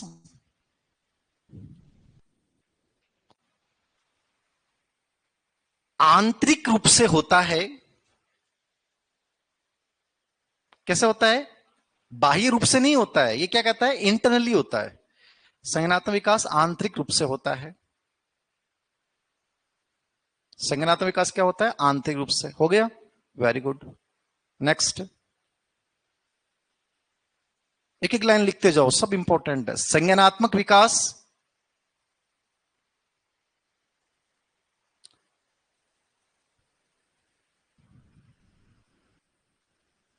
व्यक्तिगत रूप से, व्यक्तिगत रूप से निर्माण की प्रक्रिया है। यह भी आया हुआ है, मतलब सब एग्जाम में आए हुए प्रश्न है ये। संज्ञानात्मक विकास क्या है? व्यक्तिगत रूप से निर्माण की प्रक्रिया। आपसे पूछ लेगा कि व्यक्तिगत निर्मितवाद का कॉन्सेप्ट किसने दिया था, तो आपको ही बताना है कि व्यक्तिगत निर्मितवाद का कॉन्सेप्ट किसने दिया है। पियाजे ने दिया है। कि व्यक्तिगत रूप से निर्मित होता है, किसने कहा है? पियाजे ने कहा है। संज्ञानात्मक विकास लिखते जाओ सभी लाइनें। संज्ञानात्मक विकास में बालक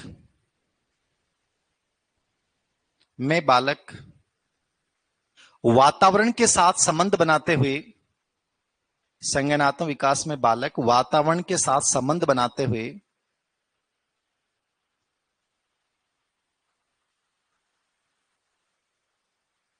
अपनी समझ का विकास करता है। यह भी आया हुआ है। वातावरण के साथ संबंध बनाते हुए अपनी समझ का विकास करता है। वातावरण के साथ संबंध बनाते हुए अपनी समझ का विकास करता है। लिख लिया, वेरी गुड। ये छठो साल जी सबके सब प्रश्न आए हुए हैं। पियाजे के अनुसार आगे लिखते जाओ। संज्ञानात्मक विकास में बालक सक्रिय रूप से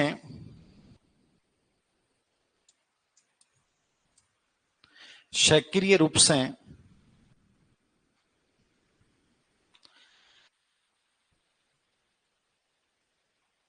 ज्ञान का निर्माण व खोज करता है। ज्ञान का निर्माण व खोज करता है। ज्ञान का निर्माण व खोज करता है।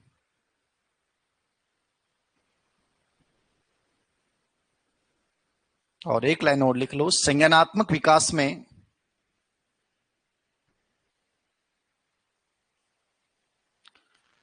सामाजिक अंतः क्रिया व भाषा की भूमिका नहीं है। संज्ञानात्मक विकास में, पियाजे के अनुसार बात कर रहा हूं मैं, संज्ञानात्मक विकास में सामाजिक अंतः क्रिया वह भाषा की भूमिका नहीं है। भाषा की भूमिका नहीं।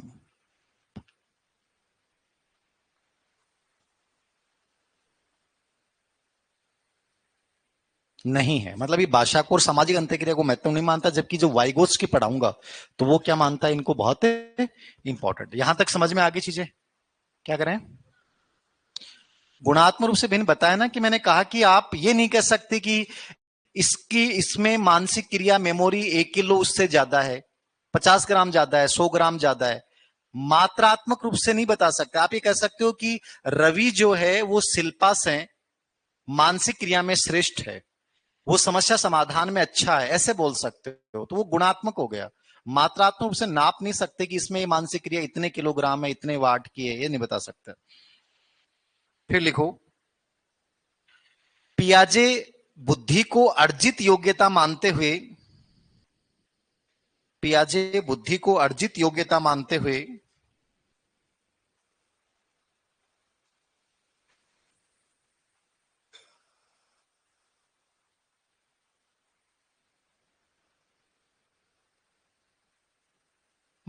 यह कहते हैं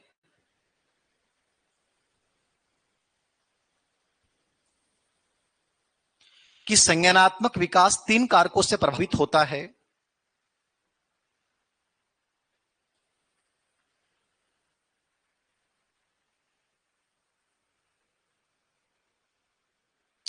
तीन कारकों से प्रभावित होता है।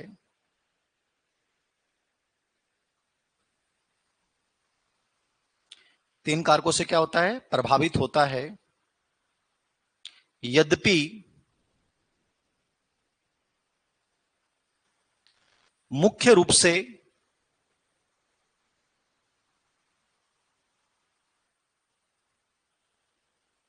प्रथम कारक से प्रभावित होता है। अब आपके समझ में आएगा सर प्रथम द्वितीय तृतीय कारक क्या है, तो ये कहता है 3 कारक होते हैं, लेकिन ये इंपॉर्टेंटली कहता है कि मूल कारक जैविक परिपक्वता है। मेच्योरिटी को इंपॉर्टेंट मानता है, जैविक परिपक्वता। दूसरा कहता है भौतिक वातावरण से प्राप्त अनुभव, तो लिख लो जैविक परिपक्वता, दूसरा है भौतिक वातावरण के अनुभव जो भी होंगे बाहर से, और तीसरा है सामाजिक वातावरण के अनुभव। तो तीसरे को तो ये सबसे कमजोर मानता है, सामाजिक वातावरण के अनुभव।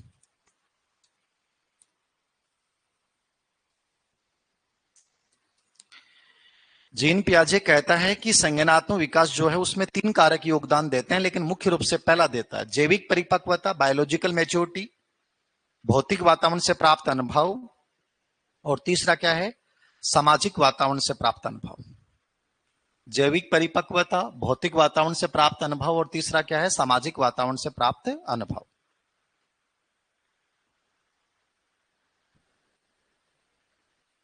जैविक परिपक्वता, भौतिक वातावरण से प्राप्त अनुभव, और तीसरा क्या है, सामाजिक वातावरण से प्राप्त अनुभव। सामाजिक वातावरण से प्राप्त अनुभव। आप इसमें तीनों चीजें मत याद रखना, आप तो याद रखना जैविक परिपक्वता को इसने इंपॉर्टेंट माना है। जैविक परिपक्वता को इसने सबसे इंपॉर्टेंट, ठीक है। ये इसका बेसिक हो गया पियाजे का। अब अपन इसके टर्म्स की बात करेंगे, जो इसके कॉन्सेप्ट हैं वो समझना, वो बड़े इंपॉर्टेंट। जैविक परिपक्वता मतलब ऑटोमेटिक जो सीख रहा है वो उसका बायोलॉजिकली जो चीजें सीखेगा उसको स्वाभाविक प्रक्रिया माना इसने। अब ये कहता है, इसने कुछ टर्म्स दिए वो समझना है आपको, वो क्या है वो देखना। एक तो ये कहता है बुद्धि में सबसे इंपॉर्टेंट 2 योग्यताएं होती हैं। बुद्धि में 2 योग्यताएं होती हैं, एक तो होता है संगठन, ऑर्गेनाइजेशन, और एक होता है अनुकूलन। क्या होता है, अनुकूलन। अनुकूलन का मतलब होता है एडेप्टेशन।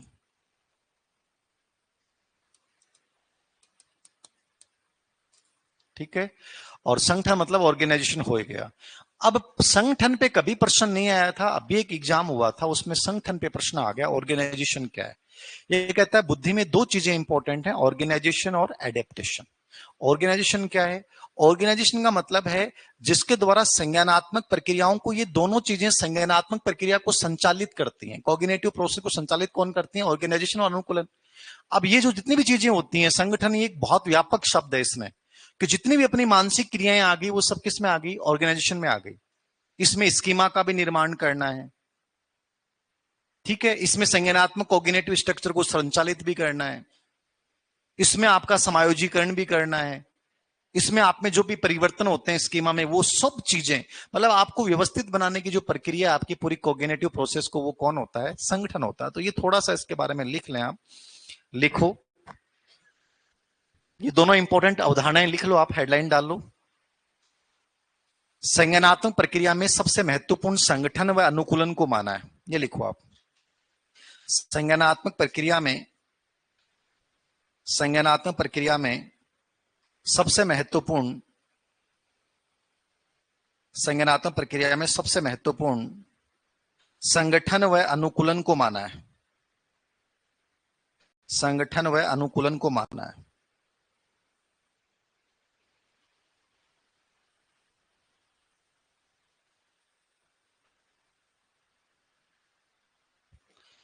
इसमें कुछ लिखना आप, जो मैं भाषा लिखा रहा हूं वो सेम लिखना। संगठन वह प्रक्रिया है, संगठन वह प्रक्रिया है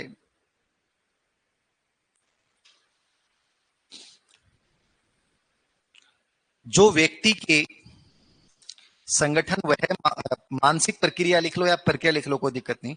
संगठन वह मानसिक प्रक्रिया है जो व्यक्ति के संज्ञानात्मक ढांचे को, व्यक्ति के संज्ञानात्मक ढांचे को, संगठन वह मानसिक प्रक्रिया है जो व्यक्ति के संज्ञानात्मक ढांचे को व्यवस्थित करने, व्यवस्थित करने तथा नई जानकारी को, तथा नई जानकारी को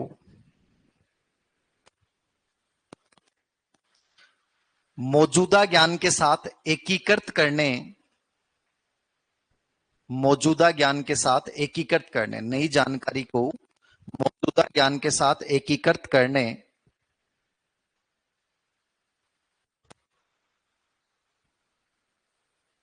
तथा मानसिक संरचनाओं का निर्माण करने, मानसिक संरचनाओं का निर्माण करने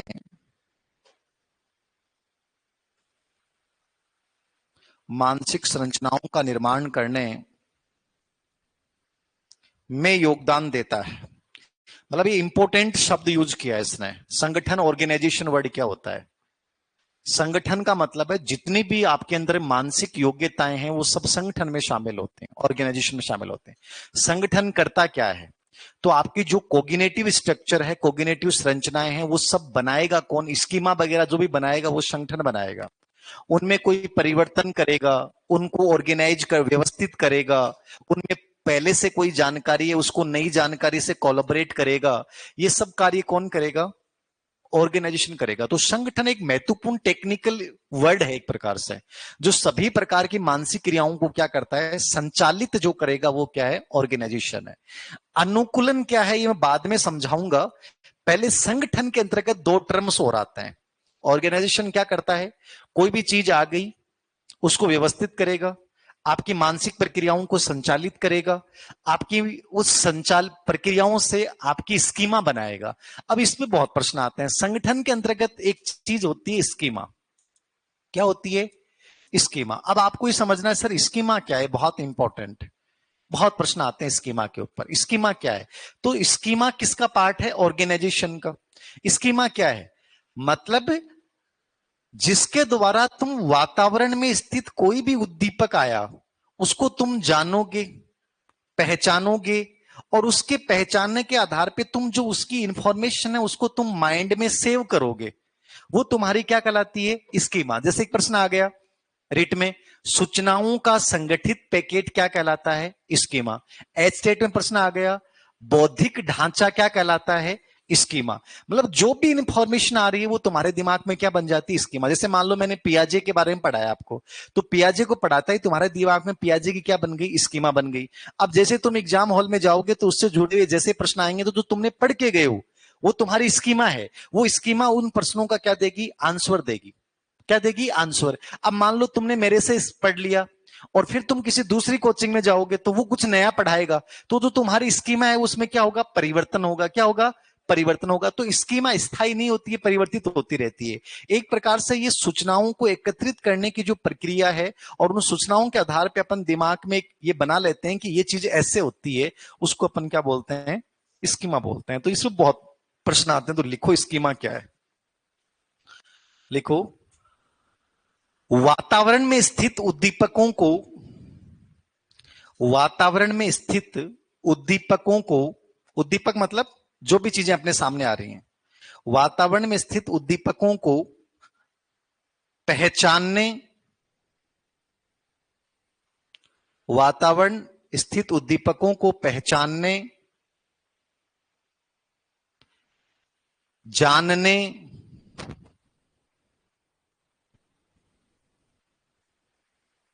पहचानने, जानने, प्रत्यक्षीकरण करने, पहचानना क्या है वो, उसको जानने का प्रयास कर रहे हो, उसका प्रत्यक्षीकरण कर रहे हो। पहचानना, जानना, प्रत्यक्षीकरण करने तथा सूचनाओं को संगठित करने की प्रक्रिया, सूचनाओं को संगठित करने की प्रक्रिया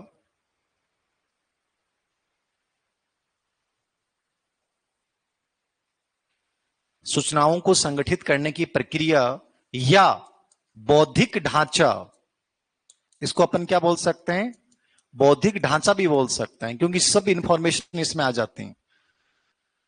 या मानसिक खंड वर्ड भी आ सकता है, कंफ्यूज मत होना। बौद्धिक ढांचा, बौद्धिक ढांचा, समझ में आई क्या बात। वातावरण में कोई भी चीज अपने सामने आई तो उस चीज को अपन जानेंगे क्या है, पहचानेंगे, समझेंगे, फिर उसकी उस चीज को अपन माइंड में क्या करेंगे, सेव कर लेंगे, सूचनाओं का एक पैकेट बना लेंगे कि ये चीज ऐसे होती है, ठीक है। वो कंप्लीट जो सूचनाओं का पैकेट बनाया उसको आप बौद्धिक ढांचा भी बोल सकते हो, मतलब वो स्ट्रक्चर बन गई तुम्हारे दिमाग में। तो एक संरचना जो वर्ड है ना, स्ट्रक्चर, ये संरचना एक प्रकार से क्या है, स्कीमा है।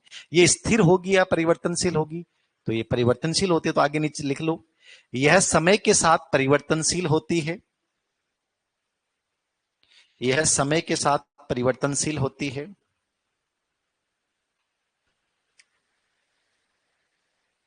यह समय के साथ क्या होती है, परिवर्तनशील। यह दो प्रकार की होती हैं, यह दो प्रकार की होती हैं,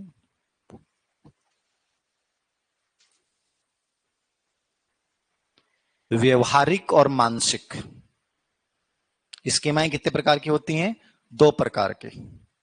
स्कीमा के दो प्रकार कौन कौन से हैं, व्यवहारिक स्कीमा भी हो सकती है, ये पूछा नहीं है एग्जाम में बट याद रखना, और मानसिक स्कीमा भी हो सकती है। स्पेशली तो मानसिक ही होती है। व्यवहारिक का मतलब क्या है, व्यवहारिक स्कीमा का मतलब वो होता है जो फिजिकली तुम किसी के साथ बिहेवियर कर रहे हो। जैसे हमें घर वालों ने सिखाया कि बेटा कोई बड़ा है तो उसको नमस्ते करना है, पैर छूना है, तो ये कौन सी स्कीमा होगी तुम्हारी, व्यवहारिक। और मानसिक स्कीमा क्या है, जो तुम वाद विवाद करते हो, तार्किकता करते हो, चीजों की व्याख्या करते हो, वो हमारी कौन सी स्कीमा है, मानसिक।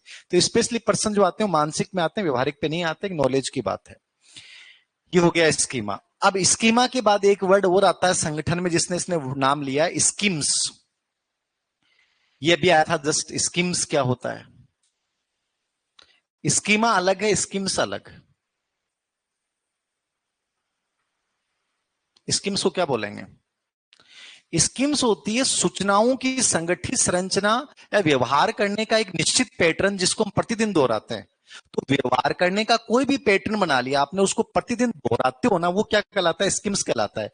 तुम सुबह उठते हो, खाना खाते हो, नहाते हो, कपड़े पहनते हो, ये तुम्हारे सब क्या कहलाते हैं, स्कीम्स कहलाते हैं। तो लिख लें, स्कीम्स क्या है, व्यवहार करने का, व्यवहार करने का, व्यवहार करने का एक संगठित पैटर्न, व्यवहार करने का एक संगठित पैटर्न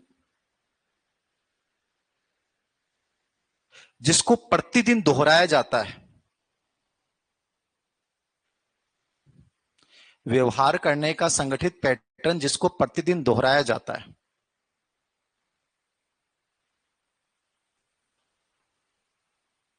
जैसे कपड़े पहनना, नहाना, जूते निकालना, स्कूल जाना, ये सब स्कीम्स होते हैं। व्यवहार का संगठित पैटर्न जिसको प्रतिदिन दोहराया जाता है, जैसे कपड़े निकालना, जूते निकालना, ये सब क्या कहलाते हैं तुम्हारे, स्किम्स कहलाते हैं।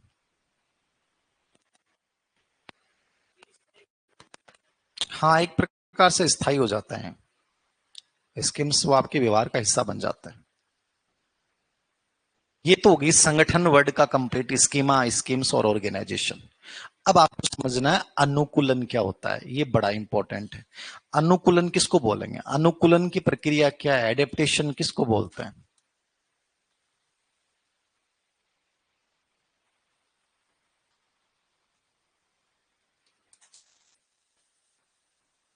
एडेप्टेशन बहुत इंपॉर्टेंट वर्ड। क्या होता है एडेप्टेशन, बताओ।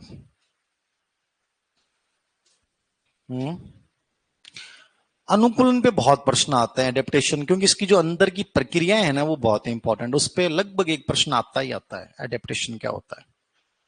एडेप्टेशन क्या होता है, इसको कहता है अनुकूलन की प्रक्रिया, ये मानता है कि जन्मजात होती है। आप अपने आप को वातावरण के अनुकूल बनाने के लिए जो भी एक्शन और रिएक्शन लेते हो ना, उस एक्शन और रिएक्शन को इसने क्या बोला है, अनुकूलन बोला है। अनुकूलन पे सीधा कोई प्रश्न नहीं पूछेगा, प्रश्न सीधा अनुकूलन की प्रक्रिया का उल्लेख किसने किया, पियाजे ने। इसके अंदर की जो कॉन्सेप्ट है ना वो आपको याद रखने हैं, वो तीन कॉन्सेप्ट बहुत इंपॉर्टेंट है। पहले लिख लो अनुकूलन क्या होता है। अनुकूलन एक जन्मजात प्रक्रिया है। अनुकूलन एक जन्मजात प्रक्रिया है। अनुकूलन एक जन्मजात प्रक्रिया है जिसके द्वारा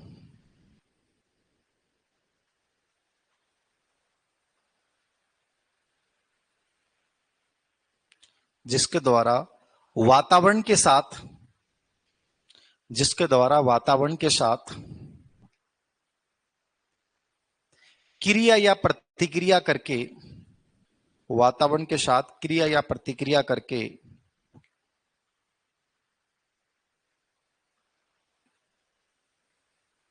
क्रिया या प्रतिक्रिया करके समायोजन स्थापित किया जाता है।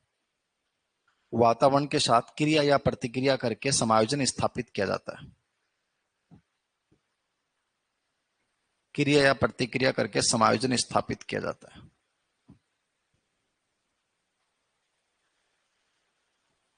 ठीक है। अब अनुकूलन की जो प्रक्रिया है वो तीन रूप में, मुख्य रूप से दो रूप में होती है, वैसे तीन रूप हैं। ये तीनों समझने हैं आपको, ये बड़े इंपॉर्टेंट है। एक होता है आत्मीकरण, इनको समझ लेना, बहुत इजी है लेकिन इस पे एग्जाम्पल इन्हीं पे आते हैं। इंग्लिश में इसको एसिमिलेशन बोलते हैं। ठीक है। आत्मीकरण को आप सात्मीकरण भी बोल सकते हैं। ठीक है। सम्मिलन भी इसको बोल सकते हैं। दूसरा होता है समंजन। समंजन को समायोजन भी बोला जाता है। इंग्लिश में इसको एकोमोडेशन बोलेंगे, ACCOMMODATION। और एक प्रोसेस होती है संतुलीकरण। संतुलीकरण को साम्य धारण भी बोलते हैं, इसको इक्विलिब्रेशन बोलते हैं।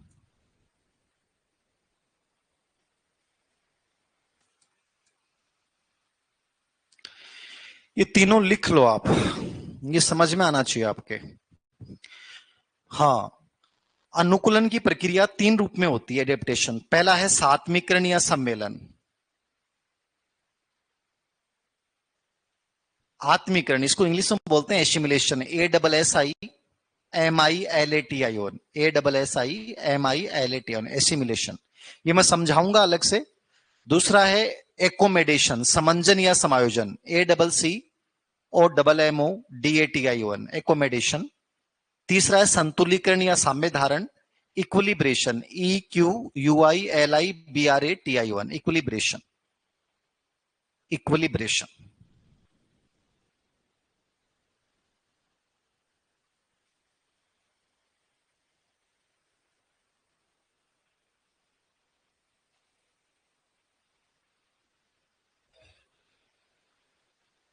लिख लिया। ये तीनों वर्ड समझ में आ गए? कोई प्रॉब्लम? यस या नो? आनी नहीं चाहिए प्रॉब्लम। अब मैं समझाऊंगा इसको आराम से, पूरा समझना इन तीनों कॉन्सेप्ट्स को। अनुकूलन के अंतर्गत तीन चीजें आती हैं। आत्मीकरण आता है, एकोमोडेशन आता है, इक्विलिब्रेशन आता है। एग्जाम्पल आएगा, समझना, मात्र 2 मिनट में समझ में आ जाएगा यदि ध्यान दे दिया तो, नहीं तो नहीं आएगा, तो नहीं आएगा। फिर उदाहरण आएगा और हर एग्जाम में प्रश्न आता है। इस पूरे अब तक का जो पियाजे का पार्ट पढ़ा है, इसके साथ एक प्रश्न यहां से लगभग आ जाता है और एक प्रश्न अगले पार्ट से आता है, तो इसको समझना। अब जैसे मैं क्या करके समझा रहा हूं, आत्मीकरण क्या है, ये क्या है। आत्मीकरण का इतना सा मतलब है, एसिमिलेशन क्या होता है। आत्मीकरण को आप यूं समझिए, एसिमिलेशन क्या होता है। तो आत्मीकरण क्या होता है, स्कीमा समझ में आ गया आपके। मैं कोई भी चीज को जानूंगा, देखूंगा, तो मेरे दिमाग में उसको जानने के बाद क्या बन जाएगी, स्कीमा बन जाएगी। समझ में आ गई स्कीमा। अब एसिमिलेशन क्या होगा कि आपके दिमाग में पहले से कोई स्कीमा बनी हुई है, आपने मेरे से पढ़ लिया और उसको जान लिया।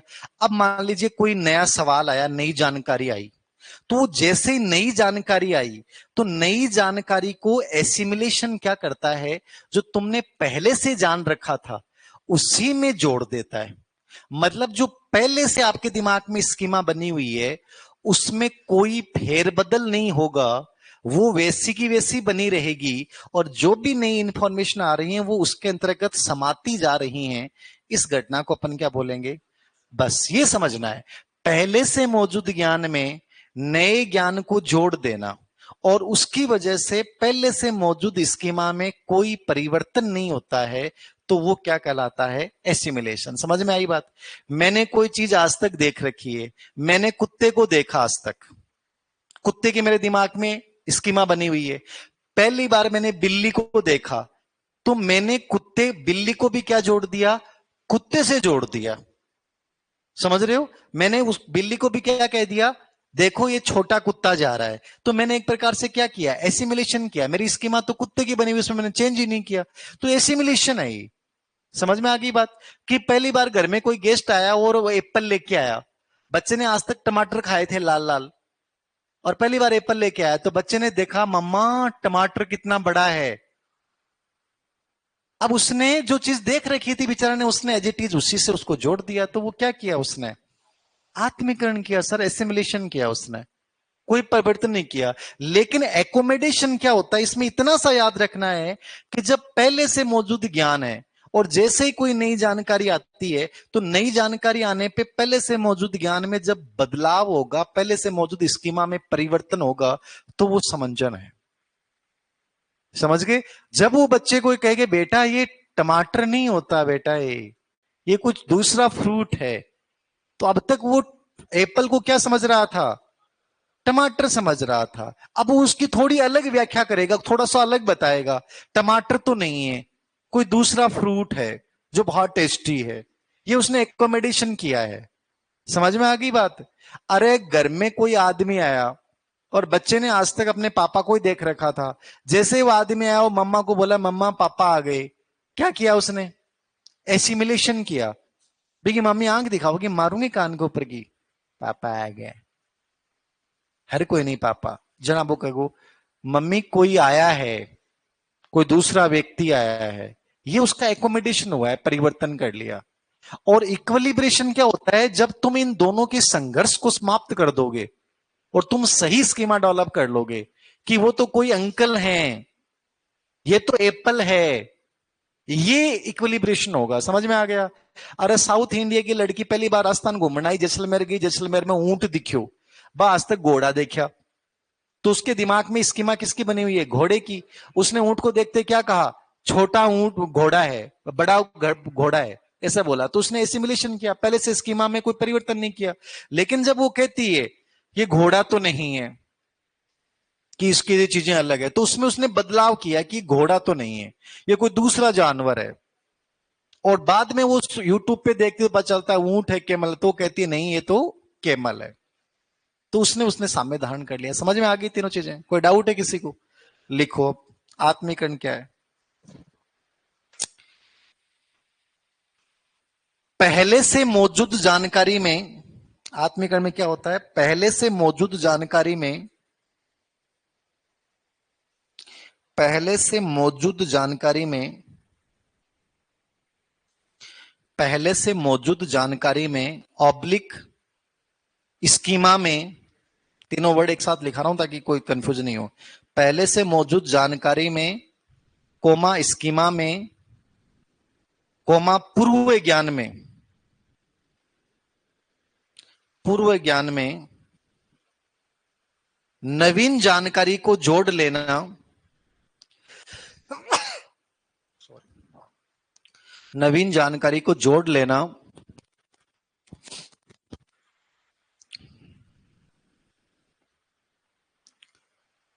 तथा स्कीमा में कोई बदलाव नहीं करना, मतलब स्कीमा एज इट इज वही रहती है, इसमें याद रखना आपको, एसिमिलेशन में स्कीमा में कोई चेंज नहीं होता है, स्कीमा में कोई बदलाव नहीं होना। जैसे कुत्ते को बिल्ली कहना, ये हो सकता है आपने कुत्ते को देख रखा और कुत्ते को तुमने क्या कहा, बिल्ली क्या है, कुत्ता है, तो तुमने बिल्ली को भी क्या समझ लिया, कुत्ता समझ लिया, तो तुमने क्या किया, एसिमिलेशन किया है। तुमने एप्पल को क्या समझ लिया, टमाटर, क्योंकि तुमने आज तक टमाटर ही खाए थे। तो ये क्या कहलाएगा, तुम्हारा एसिमिलेशन कहलाएगा। समझ में आ गया एसिमिलेशन क्या है। बस इसमें यही बात याद रखनी है आपको, मतलब वो उसमें कोई बदलाव नहीं आएगा, जो चीज पहले से मौजूद है उसी में चीजों को जोड़ते जाना, ये एसिमिलेशन होता है।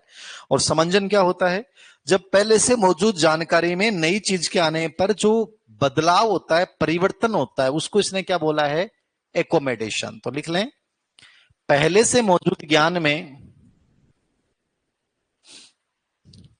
पहले से मौजूद ज्ञान में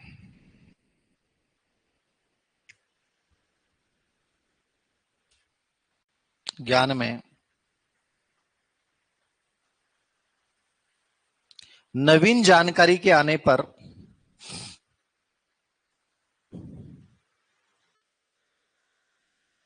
जो आंशिक परिवर्तन होता है, जो आंशिक परिवर्तन होता है, जो आंशिक परिवर्तन होता है वह क्या कहलाता है, समंजन। और इक्विलिब्रेशन क्या हो जाएगा,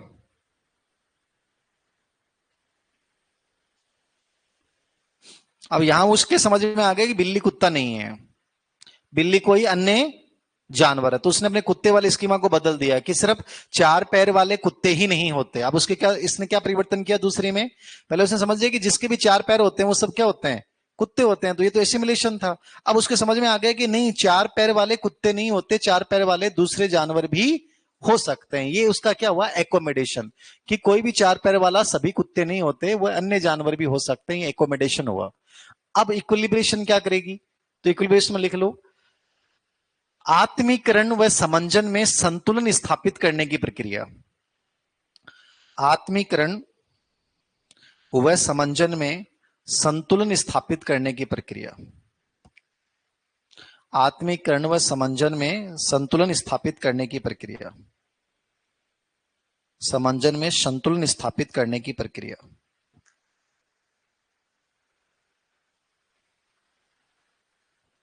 संतुलन स्थापित करने की प्रक्रिया,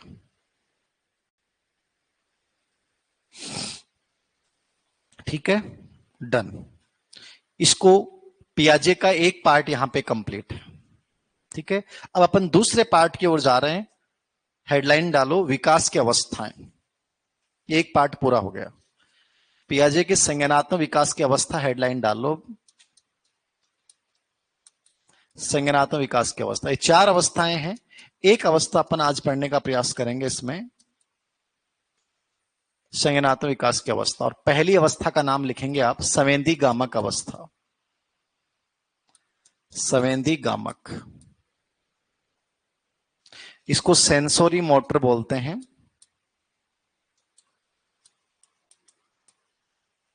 ठीक है। इसको ज्ञानात्मक क्रियात्मक अवस्था भी बोला जा सकता है,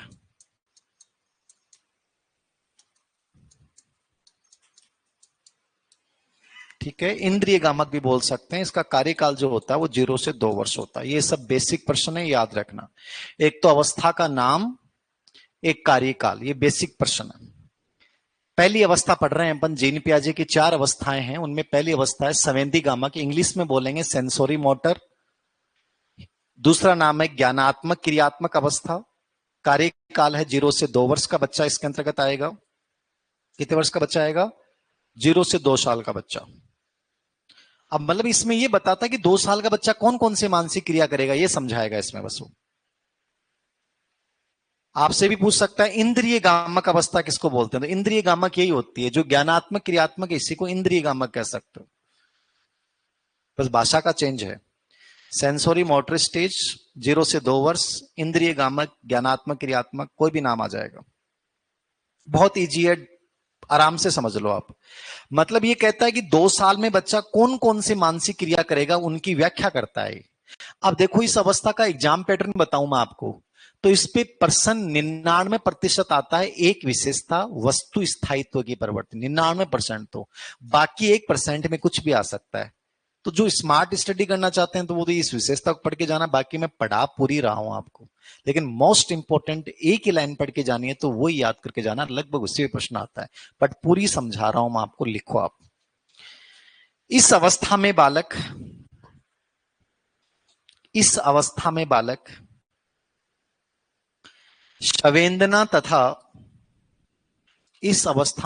संवेदना तथा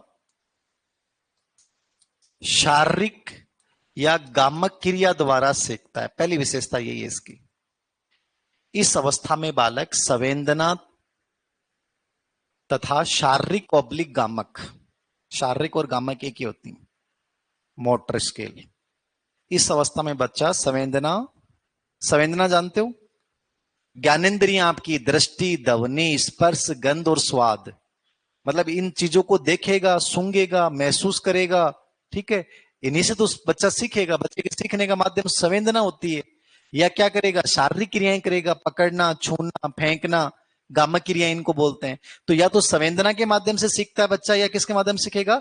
तो ये लाइन इंपॉर्टेंट है, पहली लाइन। संवेदना, शारीरिक और गामक क्रिया, यानी वस्तुओं को छूना, पकड़ना या सूंघना, स्पर्श करना, देखना, महसूस करना, गंध महसूस करना, ठीक है, ये सब उसके जो 5 ज्ञानेंद्रियां उसके सीखने का माध्यम। तो पहली इंपॉर्टेंट लाइन ये याद रखना। नंबर 2, इस अवस्था में बच्चा सहज क्रियाओं के माध्यम से सीखता है। ये भी आया हुआ है।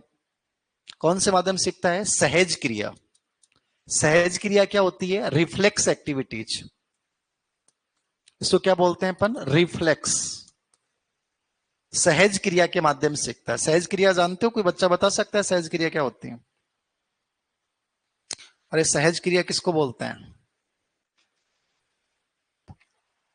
हंसना, रोना, चिल्लाना, ये सब क्या है? सहज क्रियाएं होती हैं। समझ में आ गई बात?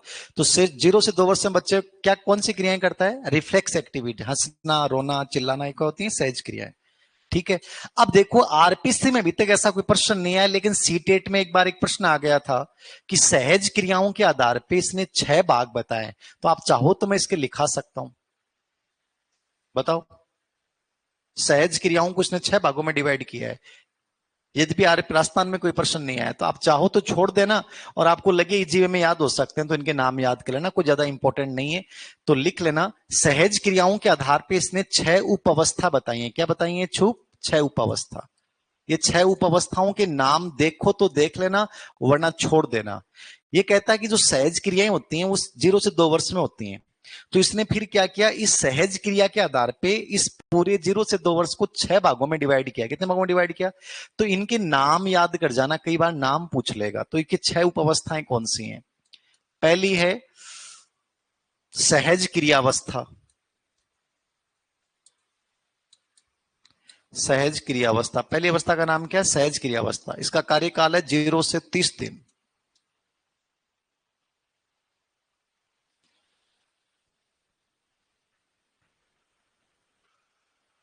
सहज क्रिया अवस्था, इसका कार्यकाल कितना बताया इसने? 0 से 30 दिन। जैसे हंसना और रोना, ये 2 मुख्य क्रियाएं कौन सी करेगा बच्चा? हंसना, रोना, ये कौन सी है? सहज क्रियाएं। या चूसना, ये उसकी सहज क्रियाएं होती हैं। हंसना, रोना, चूसना, ये सहज क्रियाएं होती हैं उसकी। ये नाम देख लेना बस आप। दूसरी अवस्था का नाम इसने दिया है प्रमुख, प्राइमरी, वर्तीय, मतलब सर्कुलर, प्रतिवर्त क्रिया अवस्था। प्रतिवर्त मतलब सहज क्रिया कोई बोलते हैं 1 से 4 माह। प्रमुख वर्तीय प्रतिवर्त क्रिया। वर्तीय का मतलब क्या होता है? सर्कुलर। प्रमुख का मतलब हो गया primary. Primary circular reflex activity. प्रमुख वर्तीय प्रतिवर्त क्रिया। प्रतिवर्त का मतलब रिफ्लेक्स होता है, वर्तीय का मतलब होता है सर्कुलेट, बार बार। प्रमुख का मतलब प्राइमरी। ये कहता है 1 से 4 माह का टाइम रहता है। यहां वो क्या करता है, जो सहज क्रिया होती है ना, प्रतिवर्त क्रिया, इनको बार बार रिपीट करेगा। जो यहां वो सहज क्रियाएं थी ना, हंसना रोना चिल्लाना, उन्हीं को क्या करता है, बार बार दोहराता है। क्या करता है? बार बार दोहराता है, इसलिए इसका नाम पड़ गया प्रमुख वर्तीय। तो इसमें लिख लो, सहज क्रियाओं को बार बार दोहराता है, रिपीट करता है। सहज क्रियाओं को बार बार दोहराता है। सहज क्रियाओं को क्या करता है? बार बार दोहराता है।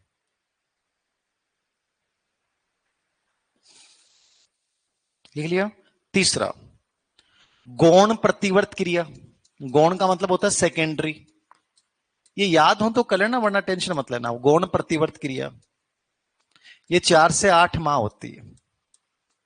गौण का मतलब सेकेंडरी रिफ्लेक्स एक्टिविटीज। इसमें क्या होगा गौण में? हम्म गौण में क्या करता है, वो सहज क्रियाएं इस समय उसकी गौण हो जाएंगी। अब वो क्या करेगा, शारीरिक क्रिया करना शुरू कर देगा, वस्तु को पकड़ना छूना। तो लिख लो, सहज क्रियाओं के स्थान पर, सहज क्रिया के स्थान पर गामक क्रिया जैसे वस्तु को पकड़ना छोड़ना फेंकना ये शुरू कर देता है। सहज क्रिया के स्थान पर गामक क्रिया जैसे वस्तु को पकड़ना फेंकना ये सब शुरू कर देगा वो। इसको गौण प्रतिवर्त बोलते हैं। फिर चौथी इसने नाम दिया है गौण स्कीमेटा। गौण स्कीमेटा प्रतिवर्त क्रिया अवस्था। ये 8 से 12 माह का टाइम होता है। गौण प्रतिवर्त क्रिया, गौण स्कीमेटा प्रतिवर्त क्रिया। अब यहां पे क्या करता है, वो पैटर्न्स को पहचानता है। सीटेट में एक प्रश्न आया था, ए बी खोज त्रुटि विधि का प्रयोग कहां पे करता है? ए बी खोज त्रुटि विधि क्या है? ए बी खोज त्रुटि विधि मतलब यहां पे वो क्या करता है, लक्ष्य और साधन में अंतर करेगा। लक्ष्य अलग होता है, साधन अलग होता है। और जैसे ए जगह पे रखी वस्तु को बी जगह खोजता है और बी जगह रखी वस्तु को ए जगह खोजता है, इसको इसने क्या नाम दिया है? ए बी खोज त्रुटि विधि। तो लिख लो इसके अंतर्गत, लक्ष्य और साधन में अंतर करना, लक्ष्य व साधन में अंतर करना, लक्ष्य व साधन में अंतर करना,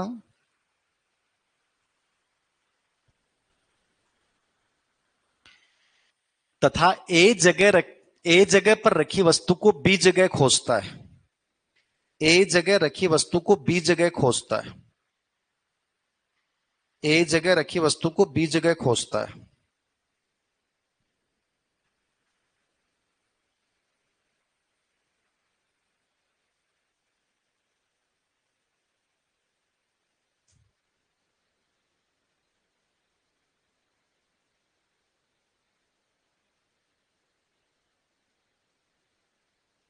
ए बी खोज त्रुटि विधि। ओके, ए बी खोज त्रुटि विधि हो गया। हो गया चार। ये चारों समझ में आ गई। सहज क्रियाएं करना, प्रमुख उनको रिपीट करेगा, इसमें सहज क्रियाएं गौण हो जाएंगी, इसमें वो चीजों को लक्ष्य और साधन में अंतर करेगा। फिर 5 नंबर पे लिखना, तृतीय प्रतिवर्त क्रिया। तृतीय प्रतिवर्त क्रिया,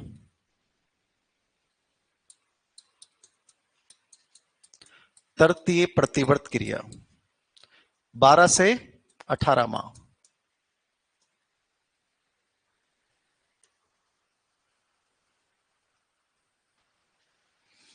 तृतीय प्रतिवर्त क्रिया, यहां सहज क्रिया एकदम से खत्म सी हो जाएंगे। लिख लो, यहां पे वस्तुओं की गुणों की खोज करना प्रारंभ कर देता है।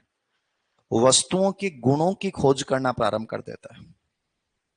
यहां पर तृतीय प्रतिवर्त क्रिया में क्या करता है, वस्तुओं के गुणों की खोज करेगा कि वस्तु क्या होती है, इसके गुण क्या है, इसकी मेरिट्स क्या है, डिमेरिट्स क्या है। वस्तु के गुणों की खोज करना, वस्तुओं की गुणों की खोज करना। लिख लिया। और अंतिम है मानसिक संयोग द्वारा साधनों के खोज की अवस्था। मानसिक संयोग द्वारा साधनों के खोज की अवस्था।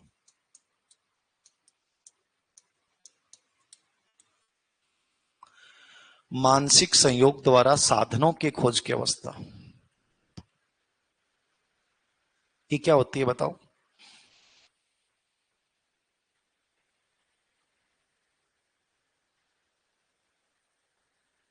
बताओ हैं?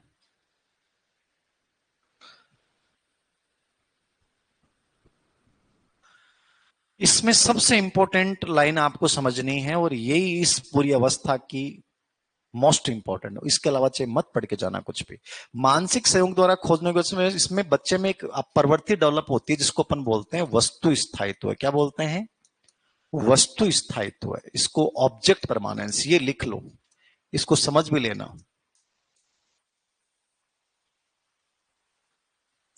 ऑब्जेक्ट परमानेंस ये 18 से 24 माह में होती है, ये मोस्ट इंपॉर्टेंट। वस्तु स्थायित्व की प्रवृत्ति, ऑब्जेक्ट परमानेंस।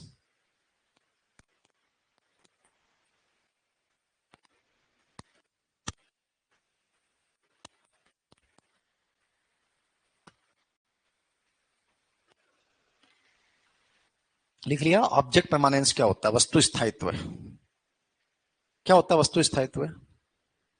समझ लेना, मोस्ट इंपोर्टेंट विशेषता ऑब्जेक्ट परमानेंस। कब से कब तक होती है? 18 से 24 माह में। वस्तु स्थायित्व ये है कि जैसे बच्चा 18 महीने से पहले का होता है तो मैं कोई भी चीज लूंगा, जैसे मैंने मोबाइल लिया और बच्चे ने हाथ में ले लिया और खेलने लग गया, खेलते खेलते बच्चे ने क्या किया, उसको चेक करता है तो ऐसे रगड़ेगा तोड़ेगा तो अपने को पता है तोड़ डालेगा, तो अपने उसके हाथ से फोन छीना और कहा बेटा देख वो चिड़िया लेगी। बच्चा ऊपर देखता है चिड़िया उड़ती हुई दिखती है और बच्चा सोचता है बड़ी लेगी भाई।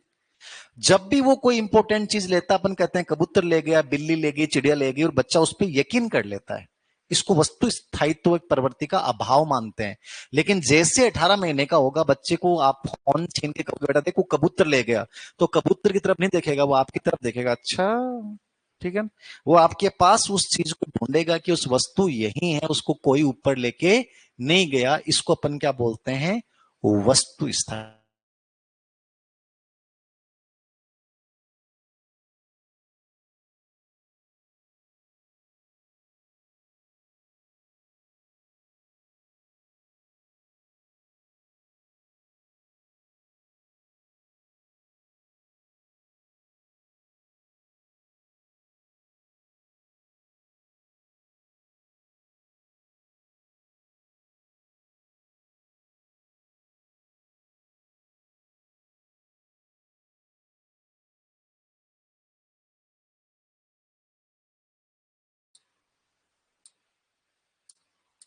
अभी तू वहीं रहती है। इस पे जो प्रयोग किया गया था वो क्या किया गया था? ब्लैंकेट एंड बॉल स्टडी, ये प्रयोग किया गया था इस पे। यदि एग्जाम में नहीं आया फिर भी याद रखो तो लिख लो। ब्लैंकेट एंड बॉल स्टडी प्रयोग किया गया था किस पे? किस पे किया गया था? हाँ, ब्लैंकेट एंड बॉल स्टडी।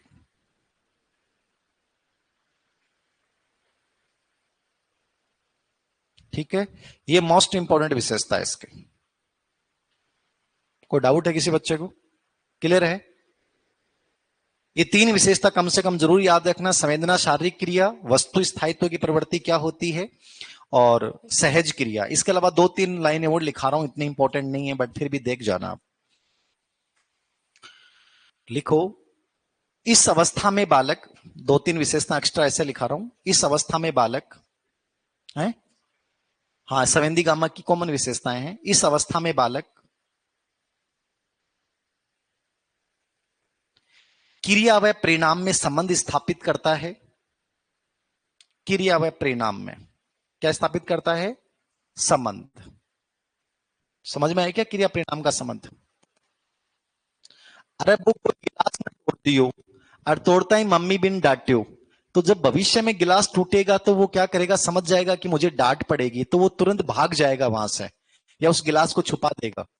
ये क्रिया और परिणाम में संबंध स्थापित करना है कि मैं ये काम करता हूं तो ऐसा होगा और ये काम करूंगा तो ऐसा होगा। तो क्रिया परिणाम में संबंध स्थापित करना शुरू कर देगा। फिर लिखो, व्यवहारिक बुद्धि का अभाव पाया जाता है। प्रैक्टिकल नहीं होता बच्चा यहां पे। व्यवहारिक बुद्धि का अभाव मतलब जिद्दी होता है यहां पे। व्यवहारिक बुद्धि का अभाव, व्यवहारिक बुद्धि का अभाव मतलब वो स्वार्थी टाइप होता है यहां पे। व्यवहारिक बुद्धि का क्या होता है? अभाव होता है। जिद्दी टाइप होता है कि मुझे तो ये चीज चाहिए तो मैं लूंगा। तो प्रैक्टिकल इंटेलिजेंस नहीं होती बच्चों। और एक विशेषता और लिख लो,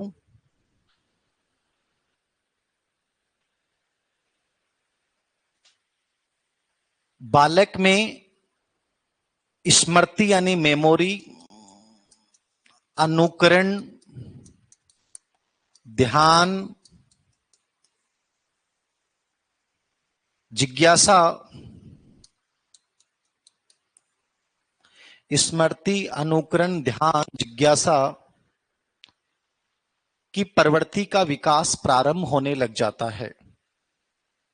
बालक में स्मृति, अनुकरण, ध्यान व जिज्ञासा की प्रवृत्ति का क्या होने लग जाता है? विकास। यद्यपि ये दूसरी अवस्था में ज्यादा होंगी, बट यहां भी इसमें क्या हो जाएगा? डेवलपमेंट जो है वो प्रारंभ हो जाएगा। स्मृति, अनुकरण, ध्यान व जिज्ञासा प्रवृत्ति का विकास प्रारंभ हो जाता है। ये समझ में आ गई क्या? व्यवहारिक बुद्धि मतलब प्रैक्टिकल नहीं होता है, वातावरण से अपने आप को डिफरेंट समझता है। मेमोरी, आप नाम लोगे तो वो हलचल करेगा, टीवी चलाओगे तो ध्यान देगा, धीरे धीरे मम्मी ये क्या है ऐसे पूछना शुरू कर देगा। तो ये डेवलप होनी शुरू हो जाएंगी मानसिक क्रिया। ठीक है, बाकी इतनी इंपॉर्टेंट नहीं है, बस ये याद रखना ब्लैंकेट बाल स्टडी वाला वस्तु स्थायित्व की प्रवृत्ति बच्चे में 18 से 24 महीने में आती है। यहां इसका मतलब ये होता है कि उसके सामने से कोई चीज हटा भी दोगे तो उसको क्या मानता है?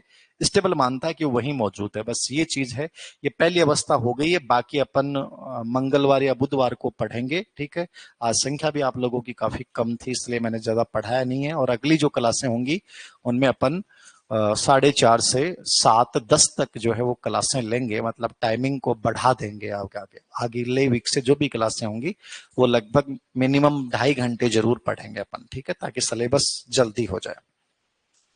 तो मैं टेलीग्राम पे डाल दूंगा मंगलवार या बुधवार। मंगलवार को नहीं है तो बुधवार तो ये मान के चलो कि कन्फर्म ही होगी। ओके।